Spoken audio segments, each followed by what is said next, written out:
Hello friends, ranker maker में आपका स्वागत है। और जैसे कि हम लोगों ने देखा आधे आईएएस के पेपर के टेस्ट सॉल्व कर लिए, उसके बाद हमने हिंदी का भी टेस्ट सॉल्व कर रहे हैं, यूपी स्पेशल भी कर लिया। इसके बाद करंट अफेयर की बारी आती है। तो करंट अफेयर ये दो मैगजीन आपकी मार्केट में बहुत ही ज़्यादा से चलती हैं। एक है आपका दृष्टि घटना चक्र की, और ये घटना सार आप एकदम से नाम किसी से पूछेंगे, पीसीएस वाला हो, आरओआर वाला हो, यूपीपी, मतलब किसी की भी आपको करंट पढ़ना है तो इस दो मैगजीन्स के बाहर कोई चीज़ आती नहीं। तो इन्हीं दो मैगजीन्स के आप दो तो पढ़ नहीं पाएंगे, लगभग 250 पेज इसमें है आपके, हैं 224 समथिंग, और आपके लगभग 160 पेज इसमें। अब 500 पेज की पीडीएफ तो आप नहीं पढ़ पाएंगे। तो इन्हीं दोनों बुक्स का मैंने एक कंप्लीशन निकाला, बहुत अच्छा सा शॉर्ट नोट्स बनाए हैं। लगभग आपके 112 या 120 पेजों में मैंने उसको पूरा कंप्लीट किया। तो वो वीडियो आपको 2-3 क्लासों में मैं पूरा करंट अफेयर कराने का करा दूंगा। वो 2-3 क्लास डालूंगा और वो सारा आपका करंट कवर हो जाएगा। तो आप जुड़े रहिए करंट अफेयर की क्लास। आपका यूपीपी, यूपीएसआई, ये तो सब पेपर लगे ही हैं। यूपीपी है, आरओ है, तो इनके लिए तो बेनिफिशियल है। आप एसएससी जीडी है, इसके लिए भी स्पेशली देख सकते हैं, क्योंकि इसमें करंट अफेयर आपका पूरा वार्षिक करंट अफेयर कवर किया जाएगा। 1 जनवरी 2023 से लेकर 5 जनवरी 2024 तक का करंट हम कवर करने जा रहे हैं। तो आप लोग अगर चैनल पे नए हैं तो सब्सक्राइब कर लें इसको, और इसको लाइक करें, अपने दोस्तों में जो प्रिपरेशन कर रहे हैं शेयर करें, क्योंकि इससे सभी का भला होने वाला, बहुत फ़ायदेमंद। देखते हैं इसका सिलेबस क्या है, टॉपिक क्या है, सूची विषय क्या है। तो बहुत अच्छी ये मैगजीन बनाई गई है। इसमें हम बात करेंगे COP 28 पे, 5 राज्यों में विधानसभा चुनाव, G20 शिखर सम्मेलन, बिहार जाति आधारित जनगणना, बिहार राज्य में 75% आरक्षण, क्रिकेट विश्व कप में क्या हुआ, नोबेल पुरस्कार, 19वें एशियाई खेल, राष्ट्रीय बहुआयामी गरीबी सूचकांक, आदित्य एल 1 मिशन, चंद्रयान 3, आधारभूत पशुपालन सांख्यिकी 2023। आज ऑस्कर अवार्ड क्या हुआ था, ये Dadasaheb Phalke women's Indian premier league, FIH hockey विश्व कप, प्रथम महिला ICC world under 19 T19 T20 दोनों विश्व कप देखेंगे। इसका प्रवासी भारतीय दिवस क्या हुआ 2023 में, इसका राष्ट्रीय ग्रीन हाइड्रोजन मिशन, पद्म पुरस्कार, स्वच्छ सर्वेक्षण 2022, स्वच्छ सर्वेक्षण 2000 जिसका पुरस्कार 2022, स्वच्छ सर्वेक्षण 2023 उत्तर प्रदेश। वर्ष 2023 में फूटे विभिन्न ज्वालामुखी, उनके बारे में देखना है, क्योंकि इंपॉर्टेंट है। जो करंट में ज्वालामुखी रहते हैं वो बहुत है, कहीं ना कहीं ये कंटेंट पूरी जो भी सब्जेक्ट विषय सूची बनाई गई ना, ये एक एक टॉपिक सबके इंपॉर्टेंट है। वर्ष 2023 में घोषित यूनेस्को विश्व धरोहर स्थल, वर्ष 2023 में स्थापित मूर्तियां, GI टैग, राज्यों के मुख्यमंत्री, राज्यपाल, संघ राज्य क्षेत्र को उपराज्यपाल, प्रशासनिक मुख्यमंत्री, सारी चीज़ें।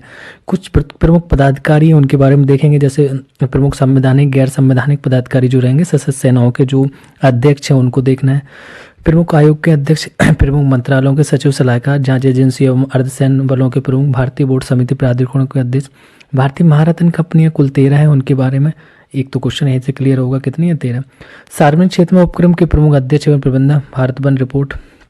ऐसे करके हम ISFR, भारत के 3 टाइगर रिजर्व जो नए बने हैं, भारत सरकार के घोषित लक्ष्य वर्ष 2023 में आय चक्रवात के बारे में, प्रमुख सैन्य अभ्यास पुरस्कार देखेंगे, साहित्य पुरस्कार 2023, साहित्य अकादमी बाल पुरस्कार, 69वां राष्ट्रीय फिल्म पुरस्कार, साहित्य अकादमी, 65वां रेमन पुरस्कार, 72वीं मिस यूनिवर्स प्रतियोगिता जो ये, और 65वां ग्रैमी पुरस्कार मिला, पुलित्जर पुरस्कार, ये 4थे राष्ट्रीय जल पुरस्कार। फिर उत्तर प्रदेश के बारे में थोड़ी विशेष चीज़ें कि उत्तर प्रदेश संस्कृत संस्थान द्वारा वर्ष 2021 हेतु प्रदत्त पुरस्कार, हिंदी जो संस्थान का बाल साहित्य सम्मान 2021 उत्तर प्रदेश, हिंदी उत्तर प्रदेश में हिंदी संस्थान के वर्ष 2021 के पुरस्कार, 50वां अंतर्राष्ट्रीय एमी पुरस्कार, 80वां गोल्डन ग्लोब पुरस्कार वर्ष 2023 में प्रधानमंत्री नरेंद्र मोदी को प्राप्त विभिन्न पुरस्कार जो भी मोदी को दिए गए, अन्य महत्वपूर्ण भी और घटनाएं।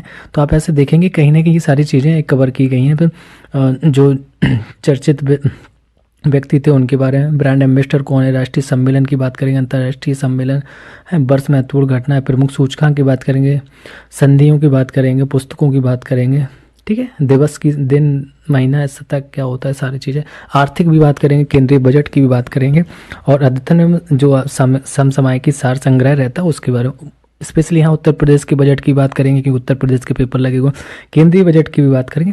तो ओवरऑल आपने देखा होगा इसमें हम A to Z कवर करने वाले हैं।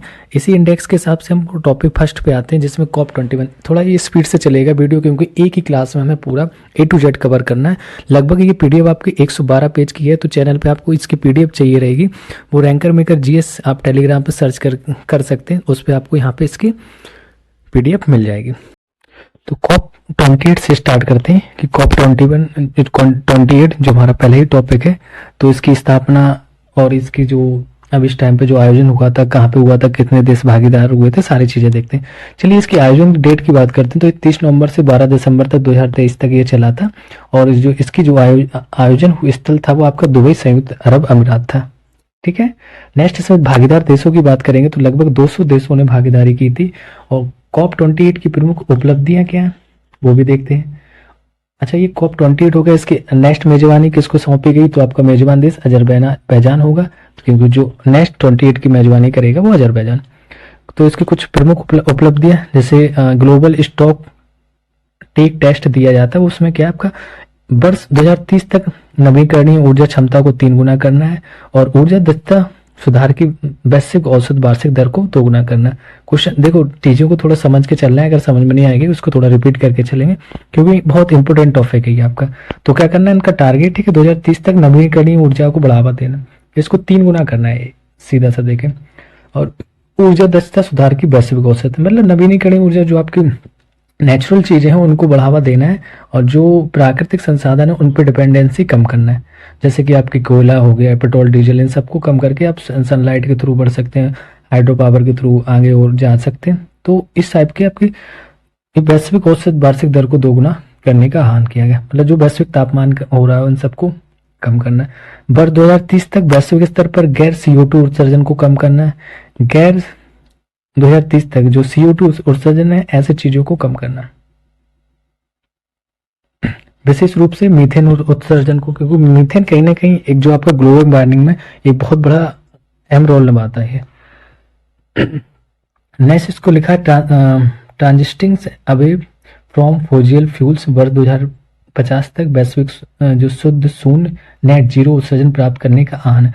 टोटल बात करें कि जो नेट जीरो, जिनको वैश्विक जो शुद्ध शून्य उत्सर्जन करना है, वो 2050 तक का नेट जीरो इमिशन रखा गया है कि कार्बनिक चीजों को कम करना है। ग्लोबल गोल ऑन अडोप्टेशन, कुछ चीजें दी गई किस हिसाब से इसको अडोप्टेशन, ग्लोबल वैश्विक स्तर पर क्या अडोप्टेशन करना है। तो अनुकूलन वित्त को 2 गुना करने और अनुकूलन आवश्यकताओं के आकलन एवं निगरानी की योजना बनाने का आह्वान है इसमें। जल सुरक्षा, पारिस्थितिकी तंत्र बहाली और स्वास्थ्य पर लक्ष्यों के लिए वर्ष 2030 तक की एक स्पष्ट तिथि को इस टेक्स्ट में शामिल किया गया। क्लाइमेट फाइनेंस की बात करें, क्लाइमेट फाइनेंस कौन करेगा? तो ये UNCTAD अनटेक्ट जिसको कहते हैं, ये इसके अनुसार ही जलवायु वित्त के लिए न्यू कलेक्टिव क्वांटिफाइड गोल NCQG के तहत वर्ष 2025 में धनी देशों पर विकासशील देशों का 500 मिलियन अमेरिकी डॉलर बकाया होगा। धनी देशों पर विकासशील देशों का, तो धनी देश वो कहते हैं जो विकसित देश हो चुके हैं। विकासशील हैं, जैसे भारत इस कैटेगरी में आता है। अमेरिका आपका धनी देश में आएगा क्योंकि ये विकसित देश है, अमेरिका, रूस, जापान, ये सब। और भारत कैसा है? विकासशील। तो भारत जैसे और जो भी जो देश है, भूटान, पाकिस्तान, ये सबका इन पे किस पे 500 मिलियन अमेरिकी डॉलर किस पे बकाया आ रहा है? जो धनी देश है। समझ गए आप धनी देश क्या है? तो ये चीजें। लॉस एंड डैमेज फंड क्या होता है? क्योंकि जो चीजें लॉस हो रही हैं, डैमेज हो रही हैं, तो उसकी फंडिंग कौन करेगा? तो जलवायु परिवर्तन के प्रभाव से जूझ रहे देशों को मुआवजा का प्रबंध, क्योंकि जो भी इस परिवर्तन से जूझ रहे हैं उनको मुआवजा दिलाया जाएगा। LDC और छोटी द्वीपीय विकासशील राज्यों जैसे SIDs के लिए एक विशिष्ट प्रतिशत निर्धारित है कि आप इतना इतना उत्सर्जन कर सकते हैं, उससे ज्यादा कर रहे हैं तो उसको आप डैमेज और मुआवजा देना पड़ेगा। इस कोर्स की जो आरंभिक निगरानी विश्व बैंक के द्वारा होती है कि विश्व बैंक इसको निर्धारित करेगा किस देश को कितना देना। एक्चुअली होता क्या है कि जो धनी देश है वो उत्सर्जन को अपना कम नहीं करते हैं। क्यों? क्योंकि उनको अपने जो पैदावार है उसको कम करेंगे तो उनकी ग्रोथ रुक जाएगी, GDP में हाथ सोने लगेगा। तो ये लोग छोटे देशों को क्या करते हैं? फंडिंग करते कि आप लोग इसको यहाँ पे पेड़ पौधे लगाइए, तो इस टाइप की चीजें कि हम उसको उत्सर्जन कर सकें, फंडिंग होती है इस वजह से। तो ये बैंक वर्ल्ड बैंक के अंडर में आएगा, किसको कितना देना है। जो globals renewables and energy efficiency pledge क्या है? तो वर्ष 2030 तक नवीकरणीय ऊर्जा उत्पादन क्षमता को 3 गुना करना। ध्यान देना, नवीकरणीय ऊर्जा उत्पादन को 2030 तक पे फोकस किया जा रहा है हर टॉपिक पे, तो उसको 3 गुना करना है। कम से कम 11,000 गीगावाट करने का लक्ष्य है। वर्ष 2030 तक प्रत्येक वर्ष ऊर्जा दक्षता सुधार की वैश्विक औसत वार्षिक दर को 2% से 2 गुना कर 4% से अधिक करने का आह्वान है। तो ध्यान देना क्या है, जो वैश्विक औसत वार्षिक दर है किस चीज की, जो वर्ष ऊर्जा दक्षता की, तो उसे 2% से 2 गुना करके 4%। ये स्टेटमेंट में क्वेश्चन पीछे पूछे जाते हैं पीसीएस में कि इसके COP28 के बारे में कौन से स्टेटमेंट सही है कौन से नहीं है। तो 3-4 ऑप्शन दे देंगे, एक सही है, दो सही है, एक और दो, दोनों सही है, 3 सही है, 4 सही। तो इस टाइप के क्वेश्चन रहते हैं, तो इसको 2 से 4% करने की बात है। ग्लोबल कूलिंग प्लेज क्या है, तो वर्ष 2050 तक वर्ष 2022 के स्तर के सापेक्ष वैश्विक स्तर पर सभी क्षेत्रों में शीतलन संबंधी उत्सर्जन को कम करने कम से कम 68% कम करना, या बोल सकते हैं 66 राष्ट्रीय सरकारें इसमें शामिल हैं। तो इसको भी कम करना है कि जो वैश्विक 2022 तक का जो स्तर था वैश्विक, तो उसी पे लाना है कि इसको बढ़ने नहीं देना है। तो एक आपका ये ग्लोबल कूलिंग प्लेज हो गया। Declaration to triples nuclear energy, वर्ष 2050 तक वैश्विक परमाणु ऊर्जा क्षमता को भी 3 गुना करना है, 3 गुना बढ़ाना है। कुछ चीजें और दी गई हैं, उसको देखते हैं। Phase second of the leadership group for industry transition lead IT20, ये उभरती अर्थव्यवस्थाओं का वित्तीय है कि यहाँ पे उभरती अर्थव्यवस्था को वित्तीय मतलब सपोर्ट किया जाएगा, ऐसे समझ सकते हैं। सेकंड टॉपिक था आपका कि इसमें लिखा है कि जो ग्रीन क्रेडिट इनिशिएटिव क्या है, तो उद्देश्य बंजर और अपघटित, इसका देखो ध्यान देना है, ग्रीन जो क्रेडिट इनिशिएटिव है इसका उद्देश्य क्या है, बंजर और अपघटित भूमि और नदी जल ग्रहण क्षेत्रों में वृक्षारोपण के लिए ऋण देना। कि आप क्या कर सकते हैं, जो बंजर भूमि पड़ी उसमें वृक्षारोपण करिए, जल ग्रहण करने के लिए सारी व्यवस्था दी गई। स्थानीयकृत जलवायु कार्रवाई पर क्वाड जो क्लाइमेट वर्किंग ग्रुप है QCWG, तो इसका उद्देश्य है कि स्थानीय समुदायों एवं क्षेत्रीय सरकारों की भूमिका को चिन्हित करना कि जो सरकारें हैं स्थायी वो क्या भूमिका कर रही हैं, क्योंकि उनको भी फंडिंग की जाएगी कि आप इसको और अच्छे से करिए। Global river cities and alliance की बात किया गया, इसका उद्देश्य संवहनीय नदी केंद्रित विकास, जो नदी केंद्रित विकास है उसको जल शक्ति मंत्रालय द्वारा क्रियान्वित ये राष्ट्रीय स्वच्छ गंगा मिशन के नेतृत्व में कार्यान्वयन होगा। तो ये सारी चीजें हुई। COP28 में भारत की कुछ प्रमुख गतिविधियां थी, तो उसको हम देखते हैं क्योंकि भारत में जरूरी है देखना। 5 राज्यों में विधानसभा चुनाव, ये सारी चीजें हो गई आपकी जो भारत में गतिविधियां हो गई थी। अब हमें देखना है 5 राज्यों में जो विधानसभा चुनाव हुए, ये करंट का टॉपिक है। 100% एक ना एक क्वेश्चन कोई ना कोई एग्जाम में तुम्हें मिलेगा। मुझे तो लगता है जितने भी पेपर अभी होने वाले हैं तो आपको 5 राज्यों के विधानसभा चुनाव से कहीं वहां की सीटें पूछाएंगे, राज्यपाल पूछे जाएंगे, CM पूछे जाएंगे अकॉर्डिंग टू एग्जाम। आपका UPP का है तो राज्यपाल ही पूछ देंगे, है ना। PCS में आप सीधा से पूछते हैं हमेशा एक क्वेश्चन में, एक क्वेश्चन आता है कि विधानसभा राज्यसभा सीटें, वो विधानसभा लोकसभा सीटें कितनी है। तो देखते हैं 5 राज्य जो चुनाव में हुए थे कौन कौन से हुए थे। तो मिजोरम, आपका मिजोरम कहाँ आएगा, पूर्वी राज्य छत्तीसगढ़, तो जो यहाँ से मध्य प्रदेश से कट के छत्तीसगढ़ बना था, ठीक है। और फिर मध्य प्रदेश, और दोनों छत्तीसगढ़ मध्य प्रदेश एक ही राज्य के एक ही पार्ट है वो, ठीक है। फिर यहाँ पे आप जाएंगे पश्चिम में तो राजस्थान मिलेगा, दक्षिण में जाएंगे तो तेलंगाना जो आंध्र प्रदेश से अलग हुआ था। तो ये 5 राज्य ध्यान रखना है, थोड़ा उनकी जानकारी लोकेट ऐसे इसलिए बताया जाता है कि आपके दिमाग में सेट हो जाए। मिजोरम, छत्तीसगढ़, मध्य प्रदेश, राजस्थान, तेलंगाना। इसका जो इलेक्शन है कौन कराएगा, तो भारत निर्वाचन आयोग कराएगा। इलेक्शन जो कमीशन ऑफ इंडिया मतलब ECI जिसे बोलते हैं।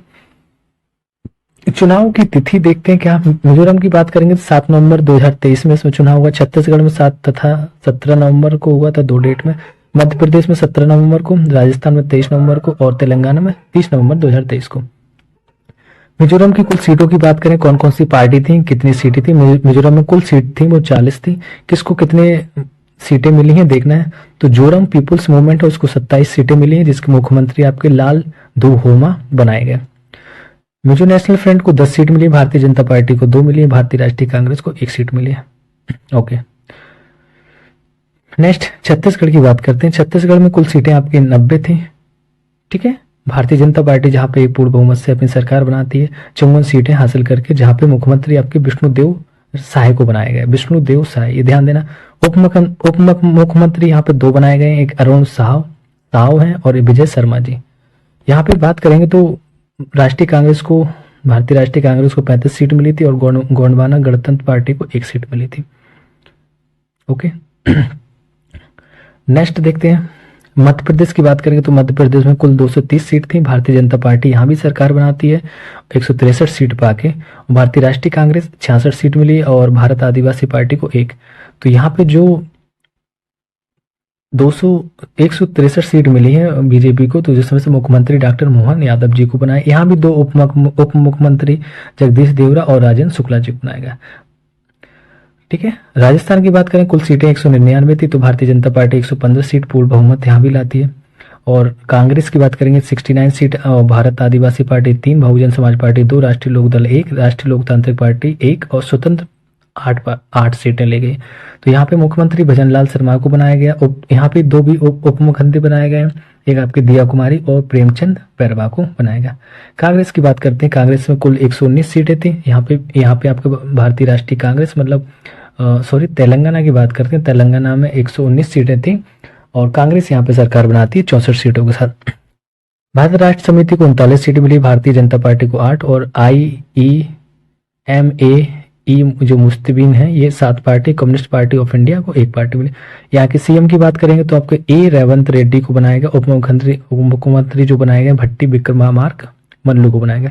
चलिए थोड़े राज्यपाल भी देख लेते हैं यहाँ के, क्योंकि राज्यपाल बहुत इंपॉर्टेंट है, सारी चीजें इंपॉर्टेंट ही है, तो इस पार्ट की बात करते हैं हम। यहाँ पे राज्यों के राज्यपाल की बात करें, मिजोरम के आपके राज्यपाल हैं वो आपके कंभमपति हरिबाबू हैं, छत्तीसगढ़ के विश्वभूषण हरिश्चंदन है, मध्य प्रदेश के मंगूभाई पटेल, राजस्थान के कलराज मिश्र और तेलंगाना के तबिलसई सुंदर राजन। ओके, नवगठित विधानसभाओं के स्पीकर जो है, स्पीकर हाल के हाल बनाएंगे। स्पीकर तो पूछ ही देगा मोस्टली, क्योंकि करंट का है तो पीसीएस में पूछना है, आरओ पीसीएस दोनों। मिजोरम के जो स्पीकर बनाएंगे वो लाल बियाक जामा बनाएंगे। छत्तीसगढ़ के रमन सिंह, मध्य प्रदेश के नरेंद्र सिंह तोमर, राजस्थान के वासुदेव देवनानी, तेलंगाना के गद्दाम प्रसाद कुमार। भारत में राष्ट्रीय दलों की अद्यतन स्थिति क्या है, तो कुल राष्ट्रीय दल की बात करेंगे 6 है। ये पूछा जाता है कौन सी पार्टी का राष्ट्रीय दल का दर्जा है या नहीं है, खत्म हो गया, तो ये देखना आपको 6 पार्टियां हैं। भारतीय राष्ट्रीय कांग्रेस, जिसको INCM बोलते हैं, इसका है। फिर दूसरा आपका आएगा Bharatiya Janata party BJP, Bahujan Samaj party BSP, भारतीय कम्युनिस्ट पार्टी मार्क्सवादी CPIM, ये कांग्रेस का ही पार्ट था, अलग हो गया। फिर नेशनल पीपल पार्टी NPP भी बनाएगी और एक आम आदमी पार्टी को भी कि आपको राष्ट्रीय दल का दर्जा मिल गया, क्योंकि ये 2 राज्यों में 4% सीट या 6% सीट आप लेके आते हैं, मतलब 6% वोट भी मिलते हैं आपको, लगभग 2 से 3 सीटें भी 3-4 लाते हैं, तब आपको राष्ट्रीय पार्टी का दर्जा मिल जाता है। थोड़ा कंफ्यूजन कितने लाते हैं। तो राष्ट्रीय दल मान्यता कौन देता है, इलेक्शन सैंपल्स और रिजर्वेशन अलॉट करता है, अक्टूबर 1968 के अंतर्गत आता है। राष्ट्रीय दल का दर्जा निरस्त कैसे कर सकते हैं, अखिल जो भारतीय तृणमूल कांग्रेस था AITMC, इनका दर्जा नष्ट हो गया। भारतीय कम्युनिस्ट पार्टी CPI का भी नष्ट हो गया, राष्ट्रवादी कांग्रेस पार्टी NCP का भी नष्ट हो गया। मान्यता इनको मिली है भी, तो मतलब इस रूल के हिसाब से मान्यता मिलती है जो election samples reservation and allotment of order है 1968 के अंतर्गत। तो ये आपका इलेक्शन कवर होगा। नेक्स्ट टॉपिक है, देखो स्पीड से चलना है क्योंकि मुझे एक ही क्लास लेनी है जिसमें A to Z आपका पूरा 112 पेज है, मैं पूरा करा दूंगा। और आपको PDF देख के पता चल रहा होगा कि कंटेंट बहुत अच्छा है। मैं यहाँ पे इसलिए कुछ भी अंडरलाइन नहीं कर रहा हूँ, कुछ नहीं कर रहा हूँ, क्योंकि मैं ओरली सारी चीज़ें एक बार आपको बतानी है कि कितनी इंपॉर्टेंट चीज़ है। एक बार सरसरी निगाह से बैठ के सुनते ही ने इसको निकाल देना। आप लाइब्रेरी में बैठे हैं, सुनते रहिए, वीडियो प्ले करके क्लियर हो जाएगा सब। जो भी डाउट की चीज़ें उसको हम क्लियर समझाते जा रहे हैं। G20 शिखर सम्मेलन 2023 में हुआ, ये भी बहुत इंपॉर्टेंट है, कहीं ना कहीं इससे क्वेश्चन मिलना है आपको, गारंटी दे रहे हैं। ये PDF अगर आप करंट की पढ़ के जाएंगे, कोई भी एग्जाम दे रहे हैं, आपको 2-3 क्वेश्चन जो भी आएंगे करंट के मिल ही जाएंगे यहाँ से। तो G20 जो था 20 ट्राई का, ये 2022 की जो इसकी जो मेजबानी की थी तो बाली इंडोनेशिया में हुई थी। 2023 से नई दिल्ली भारत में होगा। 24 की बात करेंगे तो ये रियो डी जेनेरिया ब्राजील को इसकी मेजबानी सौंपी गई। समझ में आया? आगे का भी देखना है, एक साल पीछे का मतलब क्या है कि 2022 में बाली इंडोनेशिया में, 23 में अपने भारत इंडिया में, 24 में Janeiro Brazil Rio de Janeiro. ये भारत की अध्यक्षता अवधि थी 1 दिसंबर 2022 से लेकर 30 नवंबर 2023 तक। तो डेट भी याद रखना कब से, क्योंकि G20 बहुत इंपॉर्टेंट है। 1 दिसंबर 2022 से मतलब लास्ट से 22 के लास्ट में हम 1 दिसंबर से स्टार्ट हो गया था और ये 30 नवंबर 2023 तक चला। मुख्य बिंदु इनके संस्करण की बात करेंगे तो ये 18वां था। आयोजन अवधि 9 से 10 सितंबर 2023 तक रही है। मेजबान देश था तो भारत था। आयोजन स्थल भारत मंडपम जो आपका दिल्ली में बनाया गया, Bharat Mandalam international exhibitions convention centre, Pragati Maidan, नई दिल्ली। मुख्य थीम क्या था, विषय था इसका वसुधैव कुटुंबकम one earth one family one future. ठीक है, बहुत अच्छा, वसुधैव कुटुंबकम इसकी थीम थी। G20 में नया शामिल सदस्य कौन था, अफ्रीकन यूनियन था, जो 21वां सदस्य बना है। मोस्टली इसको भारत ने ही बहुत अच्छा सहानुभूति से दिखाई कि इनको भी शामिल करा दिया। इसमें ढेर सारी कंट्रियां थी। G20 2024 मेजबान देश आपका ब्राजील हो गया, अभी स्टार्टिंग बता दिया। कुछ प्रमुख परिणाम थे G20 शिखर सम्मेलन के, वो देख लेते हैं क्या परिणाम है। G20 नई दिल्ली लीडर्स घोषणा पत्र है, क्या है, लैंगिक डिजिटल विभाजन को पाटना, मतलब पाटना का मतलब यहाँ कम करना है, जो लैंगिक डिजिटल विभाजन है वो कम करना। लैंगिक समावेशी जलवायु कार्रवाई को आगे बढ़ाना, जो समावेशी कानून है उसको भी आगे बढ़ाना। G20 वुमेन्स मिनिस्ट्रियल्स का समर्थन करना।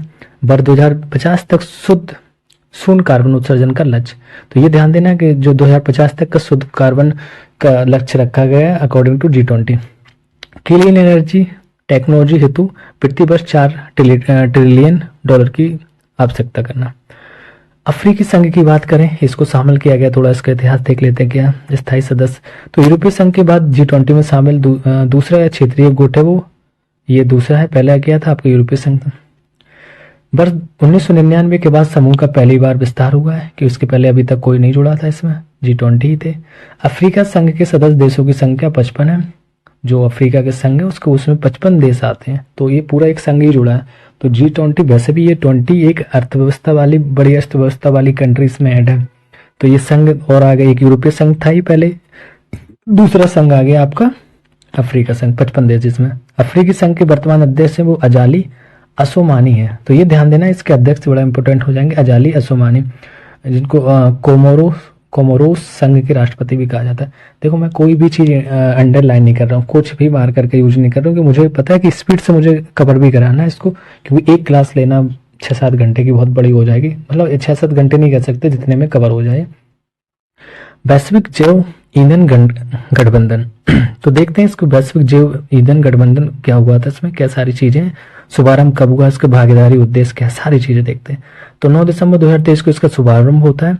19 देश एवं 12 अंतर्राष्ट्रीय संगठनों का ये भागीदारी है। उद्देश्य बात करें इसका क्या था, तो जैव ईंधन के विकास में तेजी लाना। भारत मध्य पर्व यूरोप आर्थिक गलियारा, जो IMEC है, जो ये देखिए IMEC है, ये नया एक स्टार्ट हुआ है, जिसमें आप उसको पढ़ेंगे तो इसमें भारत को, जैसे चीन का था जो सिल्क रोड बनाने का, उसी के इनिशिएटिव रोड वो इनका वो था, उसी के तर्ज पे भारत को भी काफी देशों ने इसमें सहयोग किया, अमेरिका जैसे देशों ने, सऊदी अरब ने भी, UAE ने, कि इसमें आप भी आपका भारत मध्य पर्व यूरोप आर्थिक गलियारा IMEC बना सकते हैं।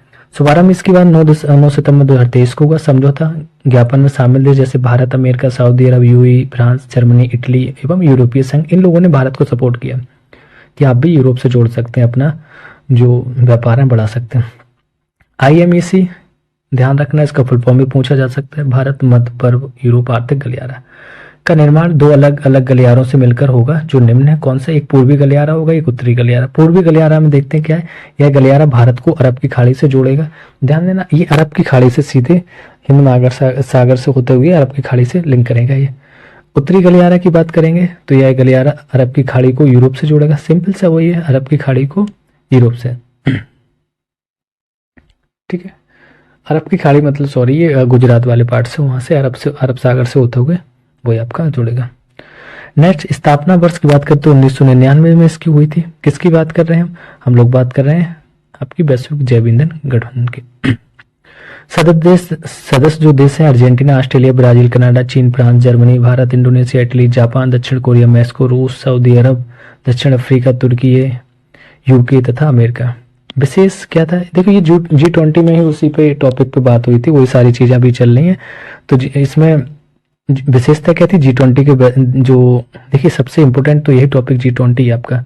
G20 के देश वैश्विक GDP के लगभग 85% है, मतलब इसमें जितनी जो कंट्री, वो लगभग पूरी वैश्विक दुनिया के स्तर की बात करेंगे तो 85% का GDP का भागीदारी है। वैश्विक व्यापार के 75% से अधिक तक, लगभग 2/3 वैश्विक जनसंख्या का प्रतिनिधित्व भी करते हैं। जनसंख्या भी 2/3 है, 75% वैश्विक व्यापार भी इसमें, GDP भी 85%, तो बहुत बड़ी चीज है। नेक्स्ट टॉपिक हमारा आता है बिहार जाति आधारित जो गणना हुई है 2022 में, उसको पहली बात तो ये सोच लीजिए कि बिहार पहला ऐसा राज्य बना है जिसने इस टाइप की जनगणना कराई है। अभी तक कहीं किसी भी राज्य में नहीं हुई है जातिगत जनगणना। महत्वपूर्ण तथ्य की बात करते हैं, 2 अक्टूबर 2023 को इसका प्रकाशन में हुआ। वर्ष 1931 के बाद भारत में जातियों पर आधारित यह पहला सर्वेक्षण था, इसके पहले कभी नहीं हुआ। राज्य विधानसभा में सर्वदलीय सहमति, 9 दलों से जाति गणना कराने का निर्णय लिया गया। तो क्या था, ये राज्य विधानसभा था, इसमें सर्वदलीय सहमति से 9 दलों में से जाति गणना कराने का निर्णय लिया गया। देखते हैं कोटिवार संचय विपणी, कौन सी जाति कितनी परसेंट है, कितनी जनसंख्या है। पिछड़ा वर्ग की बात करेंगे तो यहाँ पे आपकी 35, 46, 39, 36 मतलब 27.1286% है। अत्यंत पिछड़ा वर्ग की बात करेंगे तो 47, 0, 80, 514 मतलब 36.0148% है। अनुसूचित जाति आपका 25, 68, 98, 20, 19.65 18% है। अनुसूचित जाति की बात करेंगे आपका 21, 99, 361 1.6824% आपके अनुसूचित जनजाति है। अनारक्षित की बात करेंगे तो ये देखो जनसंख्या बहुत लंबी दी गई, आप देख सकते हैं, कोई जरूरत नहीं इसकी बताने की, सीधा बोलेंगे 15% है। एक बार हम इसको फिर से कराएंगे। पिछड़ा वर्ग आपका 27%, अत्यंत पिछड़ा वर्ग 36%, अनुसूचित जनजाति 19%, अनुसूचित जाति 19%, अनुसूचित जनजाति 1.6824%, अनारक्षित 15.5224%। कुल ये आपके 100 हो गए। हिंदू की बात कर रहे हैं इसमें तो वो आपके 82%, मुस्लिम आपके 17.7% है। समूहवार जातिगत आंकड़े समूह के हिसाब से देखें, ओबीसी में जैसे यादव, कुशवाहा, कुर्मी, बनिया ये सब आ जाते हैं, तो इनका देखेंगे ये। तो यादव की बात करेंगे 14.26% है, कुशवाहा 4.21%, कुर्मी 2.87%, बनिया 2.31%। फिर सामान्य की बात करेंगे तो ब्राह्मण इसमें 3.65%, राजपूत 3.45%, भूमिहार 2.86% और कास्ट है वो 0.60%। और यहाँ पे भी देख लेते हैं जो आपके अनुसूचित जाति एससी वाले लोग हैं, वो जिसे हम दुसाध या धारी या धरई कहते हैं, वो 5.31% है। और आपके जो चमार बोले इनको या मोची बोले, रविदास या चरमकार भी बोले तो ये 5.25% है। मुसेहर आपके 3.08% है। देखिए मैं यहाँ पे कोई भी जाति को आहत करने के लिए शब्द यूज नहीं कर रहा, जो मैगजीन में दिया गया उसके हिसाब से आपको बता रहे हैं जो नेट पे अवेलेबल है। पासी की बात करेंगे 0.98% है और महत्तर के लिए 0.19% है। अगर ऐसे शब्द इसमें जो आ रहे हैं वो मैं यूज नहीं करना चाहता हूँ, लेकिन अगर आ रहे हैं उसको पढ़ रहे हैं, अगर किसी की भी को ये चीज़ें से आहत होती है तो उसके लिए मैं पहले से ही क्षमा प्रार्थी हूँ, बट मुझे एक एजुकेशन लाइन में पढ़ा रहा हूँ, उसमें बता रहा हूँ तो चीज़ों को बोलना पड़ रहा है। सामान्य की बात करेंगे तो ब्राह्मण मैंने बता दिया। धर्म के आधार पर बात करेंगे कितना कितना है, तो हिंदू की बात करेंगे 81.99%, आपका लगभग 82% हिंदू है। फिर उसके बाद सबसे दूसरे नंबर पे आपका इस्लाम आते हैं 17.7%, फिर आपके ईसाई आते हैं 0.057%, सिख आते हैं फिर 0.0113%, जैन 0.0096%। ये आपका रिलीजन्स वाइज है। अत्यंत पिछड़ा वर्ग ईबीसी जिसकी बात करें वो कौन है, केवट है वो आपको 0.2%, केवट है 0.71%। देखो एक बार सरसी निगाह से सबको देख लेते हैं, बकाया ये इतने इंपॉर्टेंट नहीं है।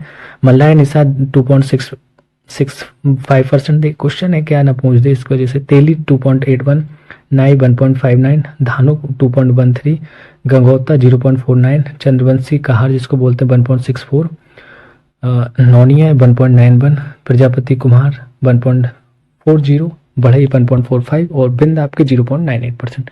तो उनको देखना जरूरी है। बिहार राज्य में 75% आरक्षण है, तो राज्यपाल की स्वीकृति 18 नवंबर 2023 को इस पर मिली थी 75% आरक्षण पर। देखते हैं क्या इसके अधिनियम है।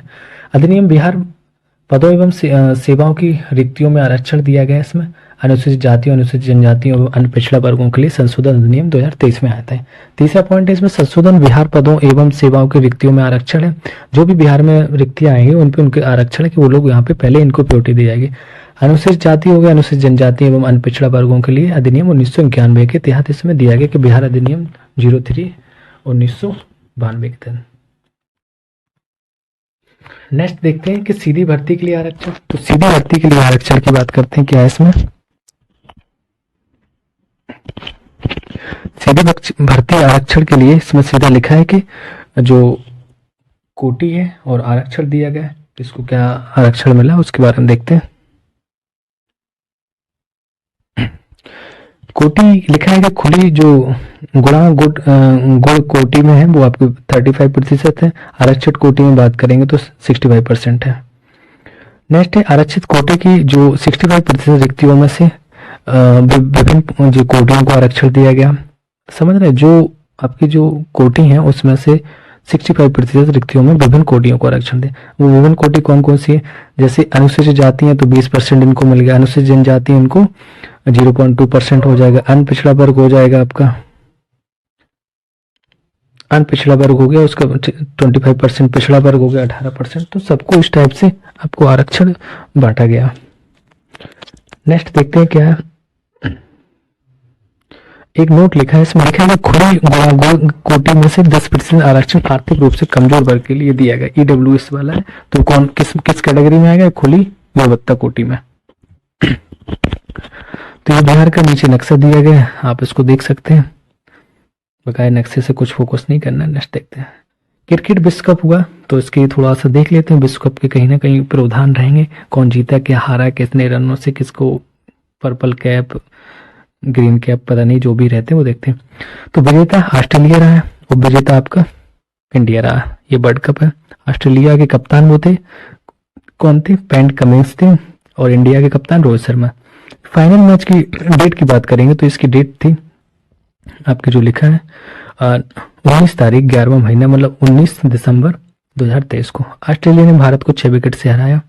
ठीक है भैया, हार गए। तो ये आपके रोहित शर्मा जी एक तरफ आपके पैट कमिंस है, तो ध्यान देना कैप्टन का नाम।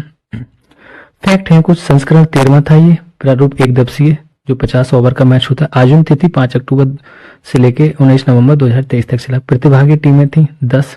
आयोजन स्थल भारत में टोटल हुआ। उद्घाटन एवं समापन स्थल जो नरेंद्र मोदी स्टेडियम, तो यहाँ भी उद्घाटन ही हुआ था, यहीं समापन हुआ। गुजरात क्रिकेट विश्व कप जो गुजरात में था। क्रिकेट विश्व कप 2019 विजेता था वो आपका इंग्लैंड था। मतलब 4 साल में वर्ल्ड कप होता है, तो इसके पहले 19 में हुआ था, वो इंग्लैंड जीता था, वो इंग्लैंड में ही हुआ था। तो यहाँ भारत में हुआ था, भारत को जीतना चाहिए, पता नहीं हार गए। भारत एक भी मैचेस में हारा नहीं था, लेकिन फाइनली सीधा हारा। अवार्ड बॉक्स की बात करते हैं। Player of the match final का कौन रहा, गोल्डन बैट अवार्ड किसको मिला, ये सारी चीजें देखनी है। तो एक तरफ जो गोल्डन बैट अवार्ड की बात करेंगे तो हमारे किंग कोहली दिख रहे हैं ना, player of the tournament Virat Kohli, जिन्होंने 775 रन बनाए, 765 रन बनाए। दूसरी तरफ दिख रहे हैं player of the match final जो डेविस हेड है, 137 रन बनाए इन्होंने।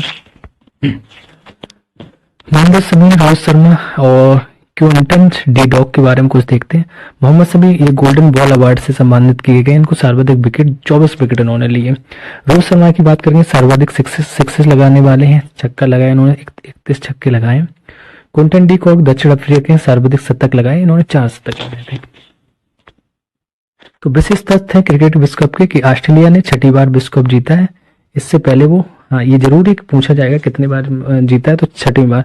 इसके पहले वो 1987 में भी जीता इन्होंने, 1999 में जीता, 2003 में जीता, 2007 में, 2015 में। भारत दूसरी बार विश्व कप फाइनल में पराजित हुआ है। इससे पहले वो वर्ष 2003 में विपक्षी टीम ऑस्ट्रेलिया से हारा था।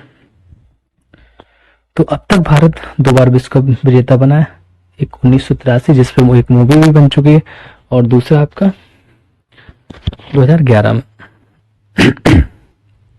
ठीक है, मतलब हम देख सकते हैं कि ऑस्ट्रेलिया से हम पहले भी हार चुके हैं और एक बार फिर से हार गए। भारत एकमात्र ऐसी टीम रही है जिसने विश्व कप फाइनल को छोड़कर सभी मैच जीते हैं। केवल यही विश्व कप छोड़ दिया है उन्होंने, बाकी सारे मैच जीतते चले आ रही थी। टीम का परफॉर्मेंस बहुत अच्छा था, कैप्टनी रोहित शर्मा के अंडर में। बहुत मोस्ट इंपोर्टेंट टॉपिक आपका है कि नोबेल पुरस्कार पे हम लोग पहुंच गए। ठीक है, देखो धीरे धीरे हम लोग ढेर सारे टॉपिक कवर कर ले रहे हैं, और ऐसे ऐसे करके सारा पूरा आपका खत्म भी हो जाएगा एक दिन क्या, आज ही में पूरी क्लास कंप्लीट करनी। नोबेल पुरस्कार की बात करें 2023 में किसे मिला, शांति का जो नोबेल पुरस्कार मिला नरगिस मोहम्मदी को मिला।